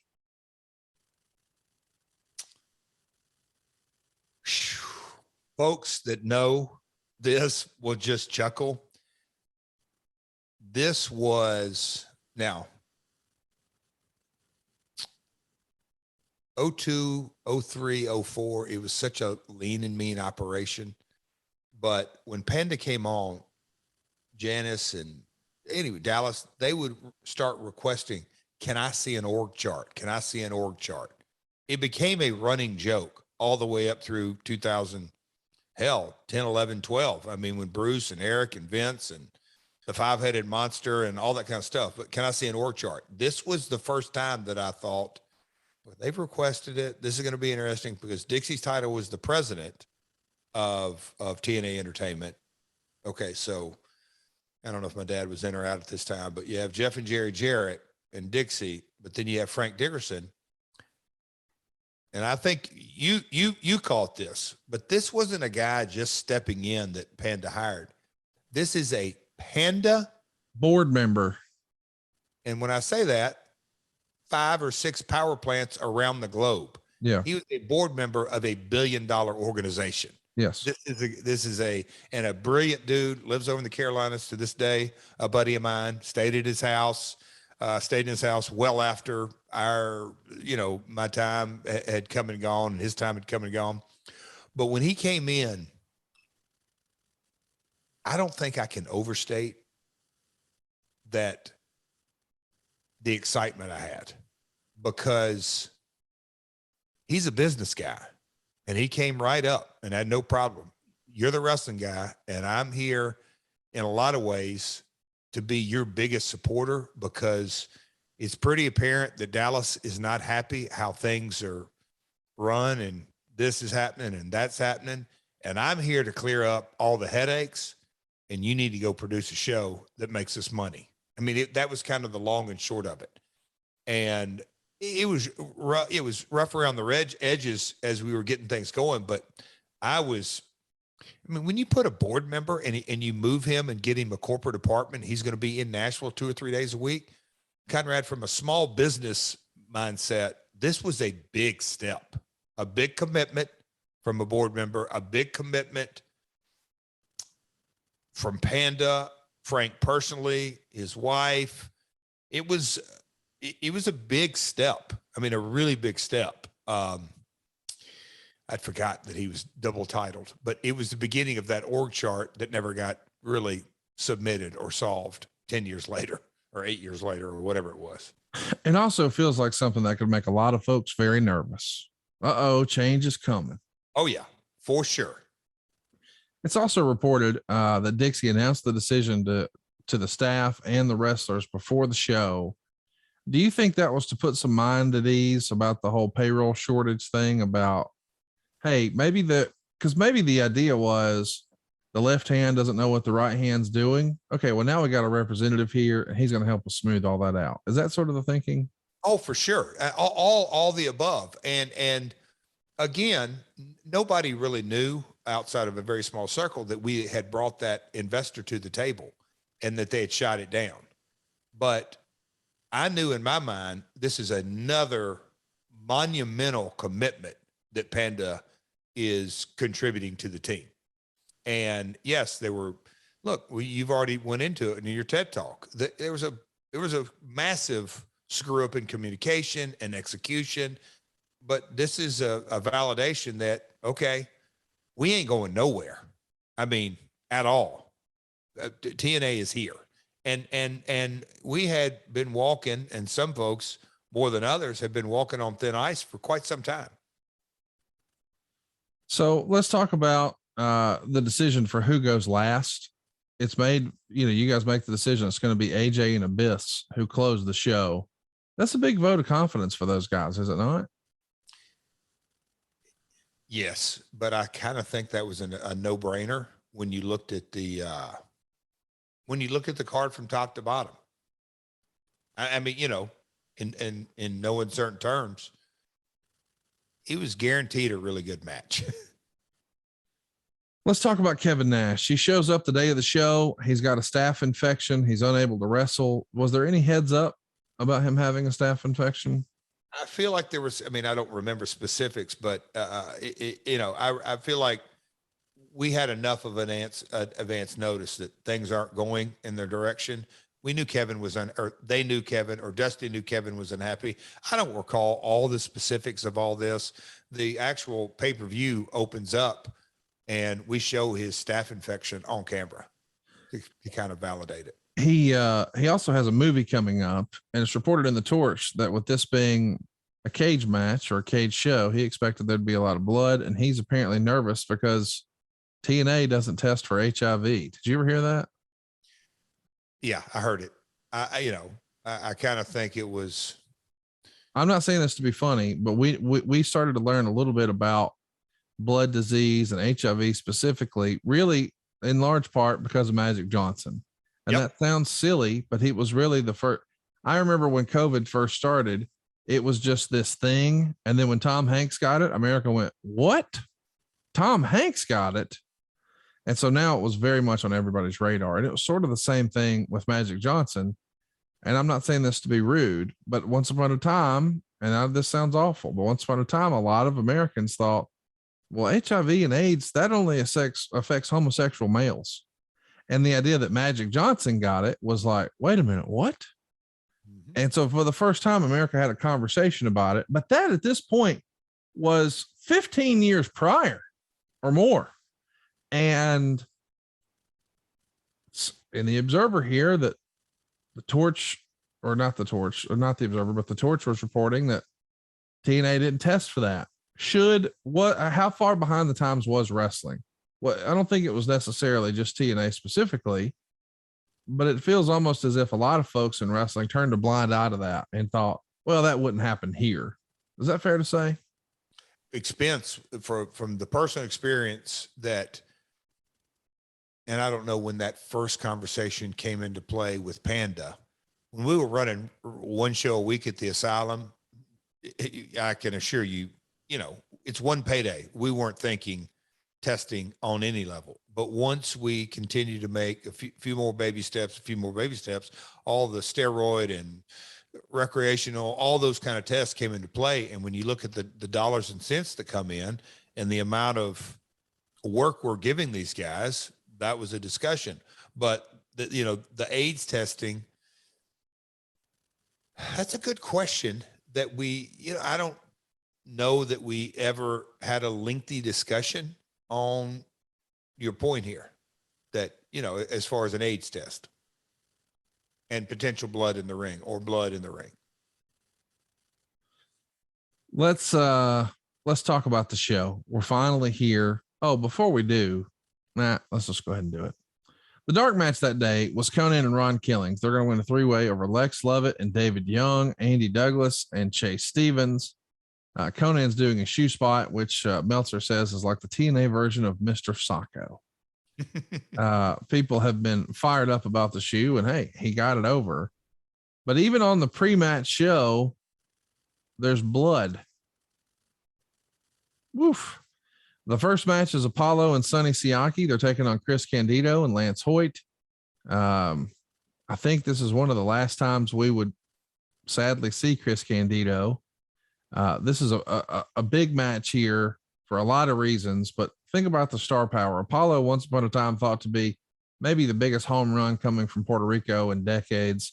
Sonny Siaki, when TNA first got started, I think a lot of people thought, wow, this could be their Rock. Lance Hoyt still doing his thing as Lance Archer in AEW, and Chris Candido, a former NWA world champion, former WWF tag team champion, just had so much success everywhere he went, just the consummate professional. And in the weeks leading up to this match, Candido was beaten up by Kevin Nash, so he's in a wheelchair for a couple of weeks until he pops out and attacks Apollo and Siaki on the Go Home Impact. And this match obviously falls apart. I shouldn't say obviously, but it does. Candido's the veteran of the match. The finish is what it's supposed to be, which is Candido getting pinned through the fault of Hoyt. But unfortunately, the match ends with Siaki pinning Hoyt after a splash off the top rope.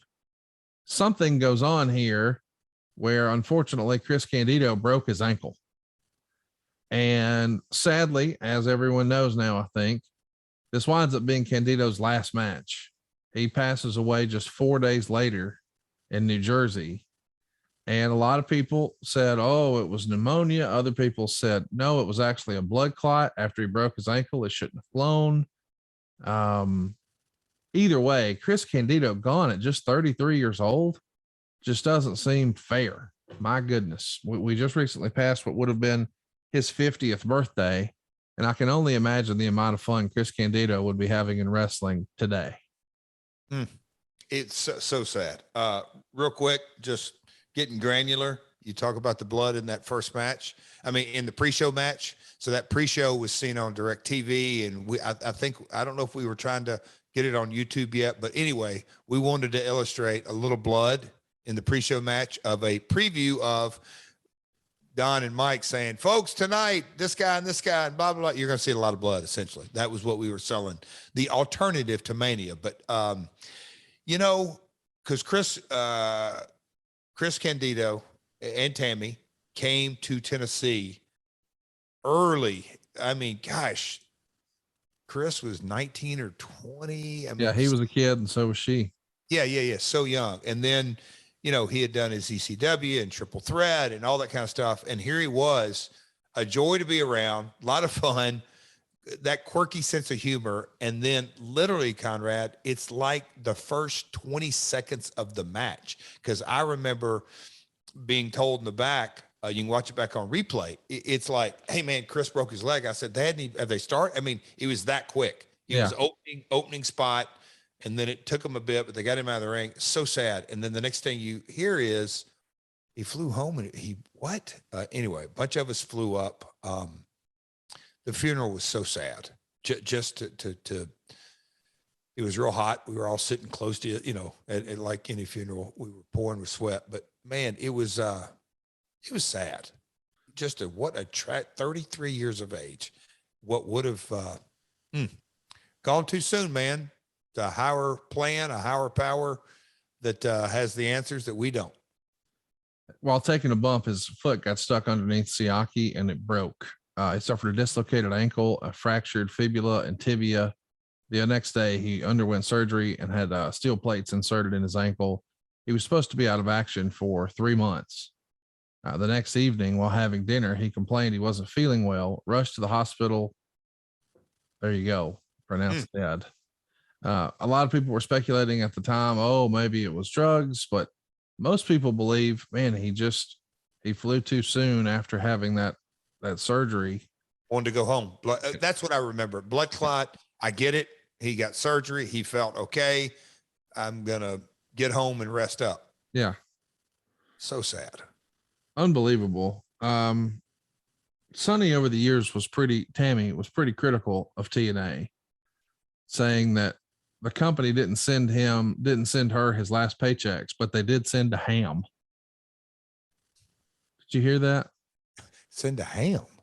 Apparently, hey, sorry for your loss. Here's a honey baked ham, spiral cut.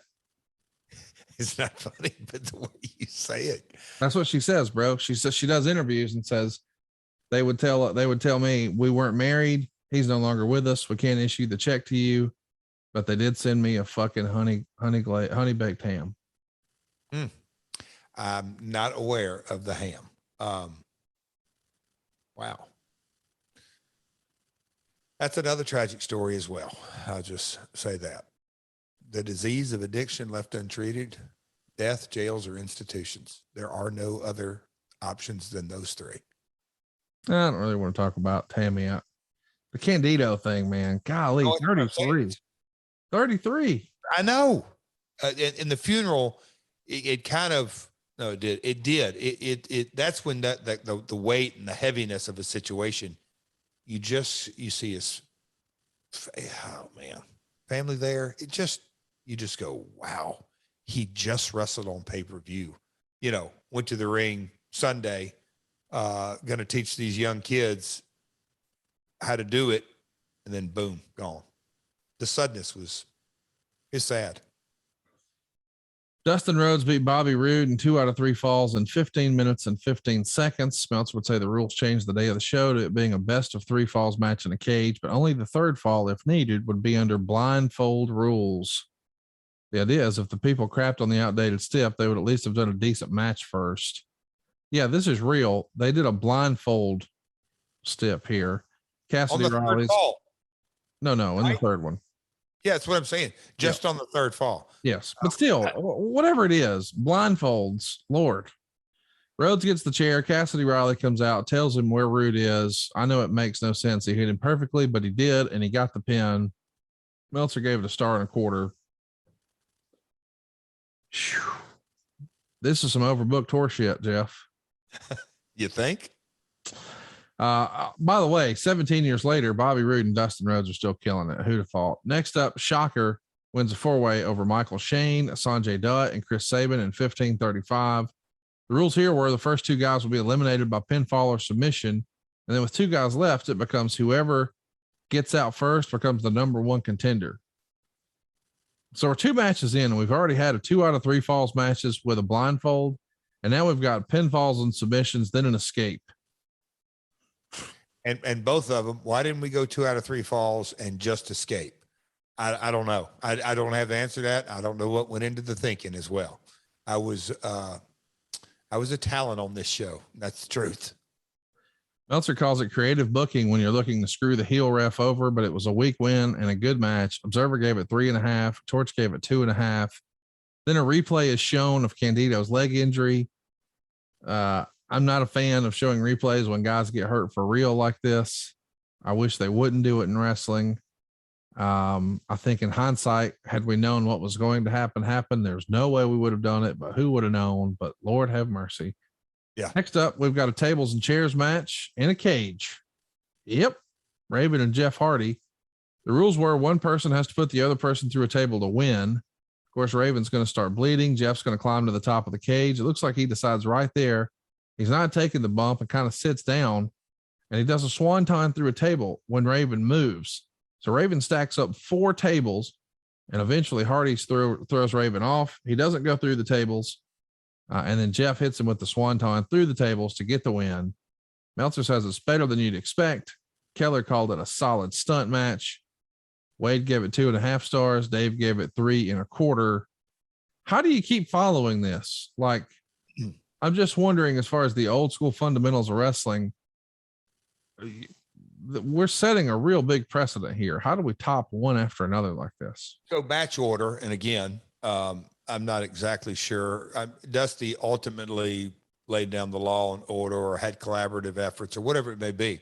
But I do remember, Conrad, as the fan in me came out and having worked with Raven in the Asylum and the Clockwork Orange and how he would lay out certain layers of weapons and the hardcore style, and then obviously working with Jeff a lot, and now him, whether it's ladder or whatever, him lay it out. I was for sure genuinely dialed in. Like, these two guys,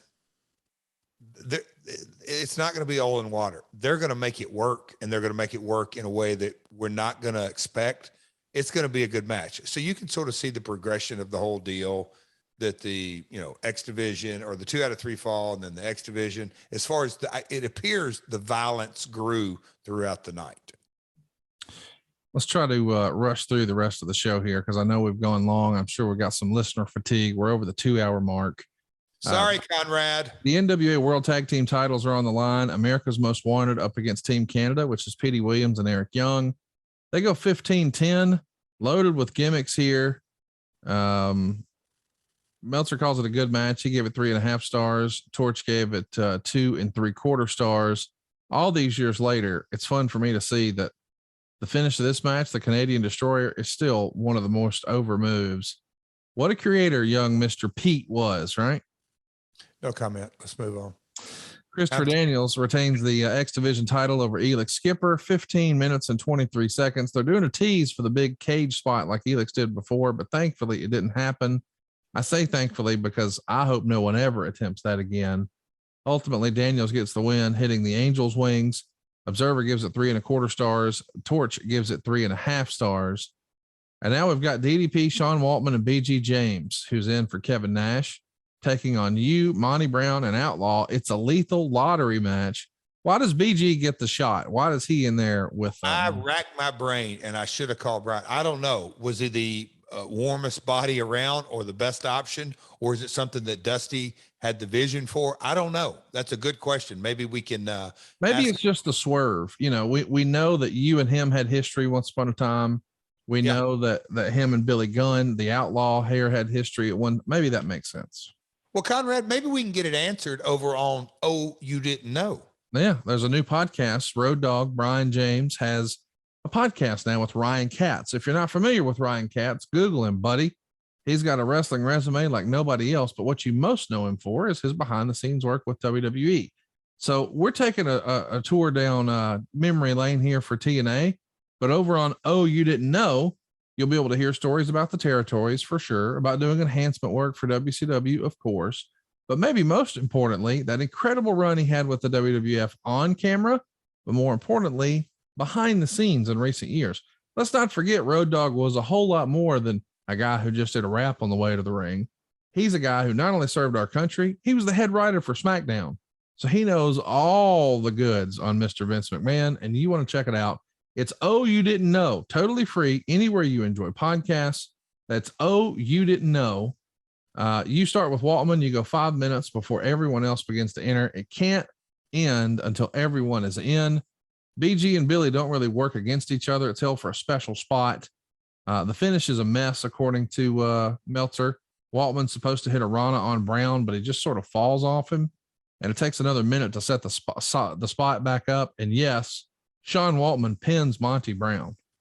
Now, I only bring this up. I love Sean Waltman. I know you do too. We think the world of him as a performer and as a human being.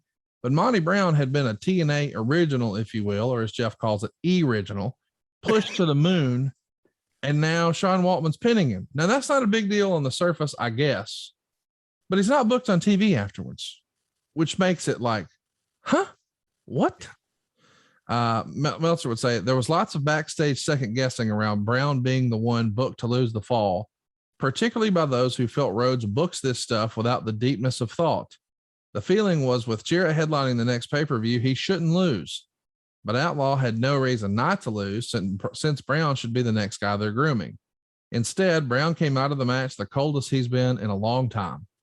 Observer rated it 1 star, Torch rated it 2 3/4. I don't get it. Why would Monty Brown take the fall here, Jeff? Yeah, it's only, only Dusty would know. And I know this sounds repetitive, so I won't say it again, but I'll say it one last time. Dusty wanted his chess pieces on his chess table done that way. And why Waltman wasn't on the following up TVs, I have no idea. Let's hit it. The main event. what a main event it is. Anytime you got AJ Styles and Abyss, you knew it was going to be a good match. And this was it. The best match on the show, not close. The Observer gave it 4.25 stars. Wade gave it 3.5 stars. What an athletic performance by AJ. The finish would even see AJ hit a Styles clash on Abyss into thumbtacks. AJ goes to climb the cage. Abyss shakes it to crotch AJ. Abyss chokes AJ with the chain, tries to throw him into the thumbtacks, but AJ reverses it and power bombs Abyss off the ropes into the thumbtacks. That gets maybe one of the first "this is awesome" chants. And there it was. Really the type of match you want to end a show like this, where there's lots of ups and downs and overbooked gimmicks and blah, blah, blah. Abyss and AJ, two, for lack of a better word, originals. They crushed it here, did they not? Conrad, I think to date, I remember telling those guys, or telling Abyss, it's the best match I've ever seen you have. It was really, really good. And to me, a difficult spot, headlining, main eventing, after you've seen just what we've talked about, 5 or 6 other cage matches, and they could get all their toys in there. But the opening spot, this is something, a lesson, whether you're a producer or a performer or whatever it may be, even a fan. AJ dove out through the cage to start it. We used that highlight, I mean, I think until the end. Yes. You remember it, Conrad, how he dove out? It's awesome. But those two guys always had great chemistry. The early, not that AJ doesn't have the springs and hops that he does, but back in those days, it was just a little bit more gas that just exploded, a little nitro, just boom. I mean, super athletic performance. Abyss, awesome, awesome, awesome. Those two guys. And Conrad, I know we're getting toward the end of this, but I saw Abyss at Mania, and he thinks it's high time that me and you both apologize. And I'm like, it's never coming. So I'm For just, what? His nonsense talking about Joe Burrow and Joe Burrow is not Joe Montana. The end. Okay, thank you. See, I'll never apologize for facts. Facts don't need apologies. That's why we're partners. I see eye to eye on this completely. I'd even go to say that Chris Park is just borderline insane to even request an apology. So when Burrow wins the league MVP and wins about a half a dozen Super Bowls, we can have a chat. In the meantime, Abyss needs to keep trying to figure out how to get guys to the outside to go to a commercial break on SmackDown. I don't know. Hey, this was a hell of a match to close this episode up as far as content. They tore it down. Go out of your way to watch it on the app. The main event. Seriously, if you want to see a hell of a cage match of two young dynamic performers that had incentive, we're going to close this show down right. They did. 2005, Conrad, 17 years ago. And AJ still looks like $1 million. Unbelievable. Hats off. Yeah. If you could go back and change one thing about this show, what would it be? Only one? Yep. While you're thinking about that, let me ask you listeners this. If you could change one thing about your house, what would it be? Would you upgrade your kitchen? Would you put in a new master bath, maybe a new tile shower? Time for some hardwood floors? Maybe it's time for a man cave or a home theater. What about a pool this time of year? Now, I know what you're thinking when you bought your house. Well, one day I'd like to do this. One day I'd like to do that.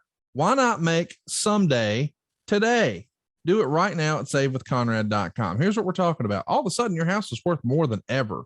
What are you doing with all that newfound equity? No, I'm not suggesting you sell your house. I am saying you make those home improvements and turn your house into your dream home with no money out of pocket. That's right. No money out of pocket. You don't need perfect credit or any money out of your pocket to do this, but you'd be surprised what we've been able to do. We're helping listeners just like you get the same or even a cheaper monthly payment, all while getting rid of all their credit card debt. You heard me, all your credit card debt, and upgrading their house. All that stuff that you thought one day you'd like to do, you now have the equity in your house to do with no money out of pocket. So if you could get your dream kitchen, but keep the same payment, why wouldn't you? If you could put in a man cave and get a cheaper monthly payment, why wouldn't you? If you could get rid of all your credit card debt and skip your next two house payments, why wouldn't you? Get a quick quote right now for free at savewithconrad.com. NMLS number 65084, equal housing lender. Seriously, get the house you want with the payment you want at savewithconrad.com. So, Jeff, if you could change one thing about this show, what would it be? Simple. DDP beat Billy Gunn. It would. I'll shut up because I know I've gone too long. But oh no, it's great. For all the obvious reasons, Monty didn't need to take the fall.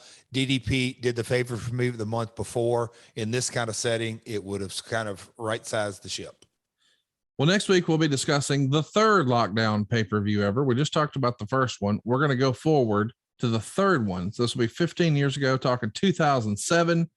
This time we've got, and this is real, electrified 6 sides of steel between Team 3D and LAX. We've also got James Storm facing off against Chris Harris in yet another blindfold match. Who booked this shit? Sinshi versus Austin Starr. Bob Backlund is the referee. Can't believe this is real. Harley Race is involved in the main event. What in the world is happening? We'll find out next week right here on My World. Jeff, this was a lot of fun, man. I appreciate you taking so much time with us today. I know we went longer than we originally planned, but Lord, what a great story about the early beginnings of a Spike conversation, and Dusty's in, and there's a new CEO and CFO, and guys are getting shorted. This was a pretty fun, entertaining show today, dude. Granular, pal. Super granular today. I knew we would when I looked at the research. So a lot of fun. That's what My World's all about. Yes, it is indeed. And unfortunately, My World is coming to an end. And here's a quick question. What are you going to do at the end? Yeah, I'm talking about life insurance. If you're listening to this right now and driving a car, you're legally required to have car insurance, but you might not need it. And here in America, you probably have health insurance, even though, well, you might not need it. And if you have a home, well, you certainly have homeowners insurance, even though you, well, might not need it. You're going to need life insurance one day. We hope that everybody listening to this hopes that our wives and kids outlive us, but will the money outlive you? That's what we're talking about. How do we replace your income for them? You see, when you take care of health insurance, you're taking care of yourself. When you take care of your car insurance, you're taking care of your car. When you're taking care of your house insurance, you're taking care of your house. When you take care of life insurance, you're taking care of your family. It's not about you. It's about them. That's why Jeff and I recommend GoliathLife.com. And what's great about GoliathLife.com is it saves you all the time. Here's what I mean. You get 20 quotes from 20 carriers in one spot at GoliathLife.com. Now, without GoliathLife.com, you'd have to call 20 different people, fill out 20 different applications, have crazy invasive conversations, do all these physicals, cut out all that BS. Get 20 quotes right now. You'll pick the rate, the term, the payment, everything at GoliathLife.com. And by the way, they'll even come to you. I've done this. They sent someone to my office. They made it so easy. I've got life insurance for my family. You need some for yours. We recommend you just shortcut it, man. Go to GoliathLife.com. Why not compare 20 prices at once and pick the right one? That's what Goliath Life does for you. It's a life hack for life insurance. GoliathLife.com. Jeff and I will be back talking about Lockdown 2007 next week. And man, we're just getting started after that. I don't know if you've had a peek at the calendar of what we've got on the docket, but we're going to talk about your Hall of Fame induction, returning to WWE, Fox Sports Network, Sacrifice 07, and NWO 2000 in the coming weeks. I can't believe you weaseled your way into yet another organization. It's not enough that you claim to be a Four Horseman. It's not enough that you claim to be a member of the NWO. It's not enough that you claim to be a member of the Clique. It's not enough that you claim to be a member of the Bullet Club. When will all this stop? I saw over WrestleMania weekend, rather, it was revealed that you're some mastermind in Mexico. Jeff, when are you going to figure out? We just want you to keep your ass in Hendersonville and tell stories and quit trying to join all these factions and take over wrestling. What are you doing?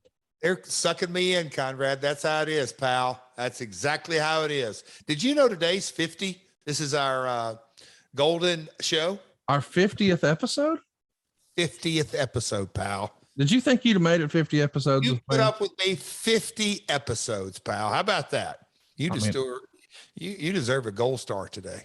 We're winding down. I don't know if you guys have figured this out, but Effie is coming for Jeff Jarrett. So only a handful of shows left.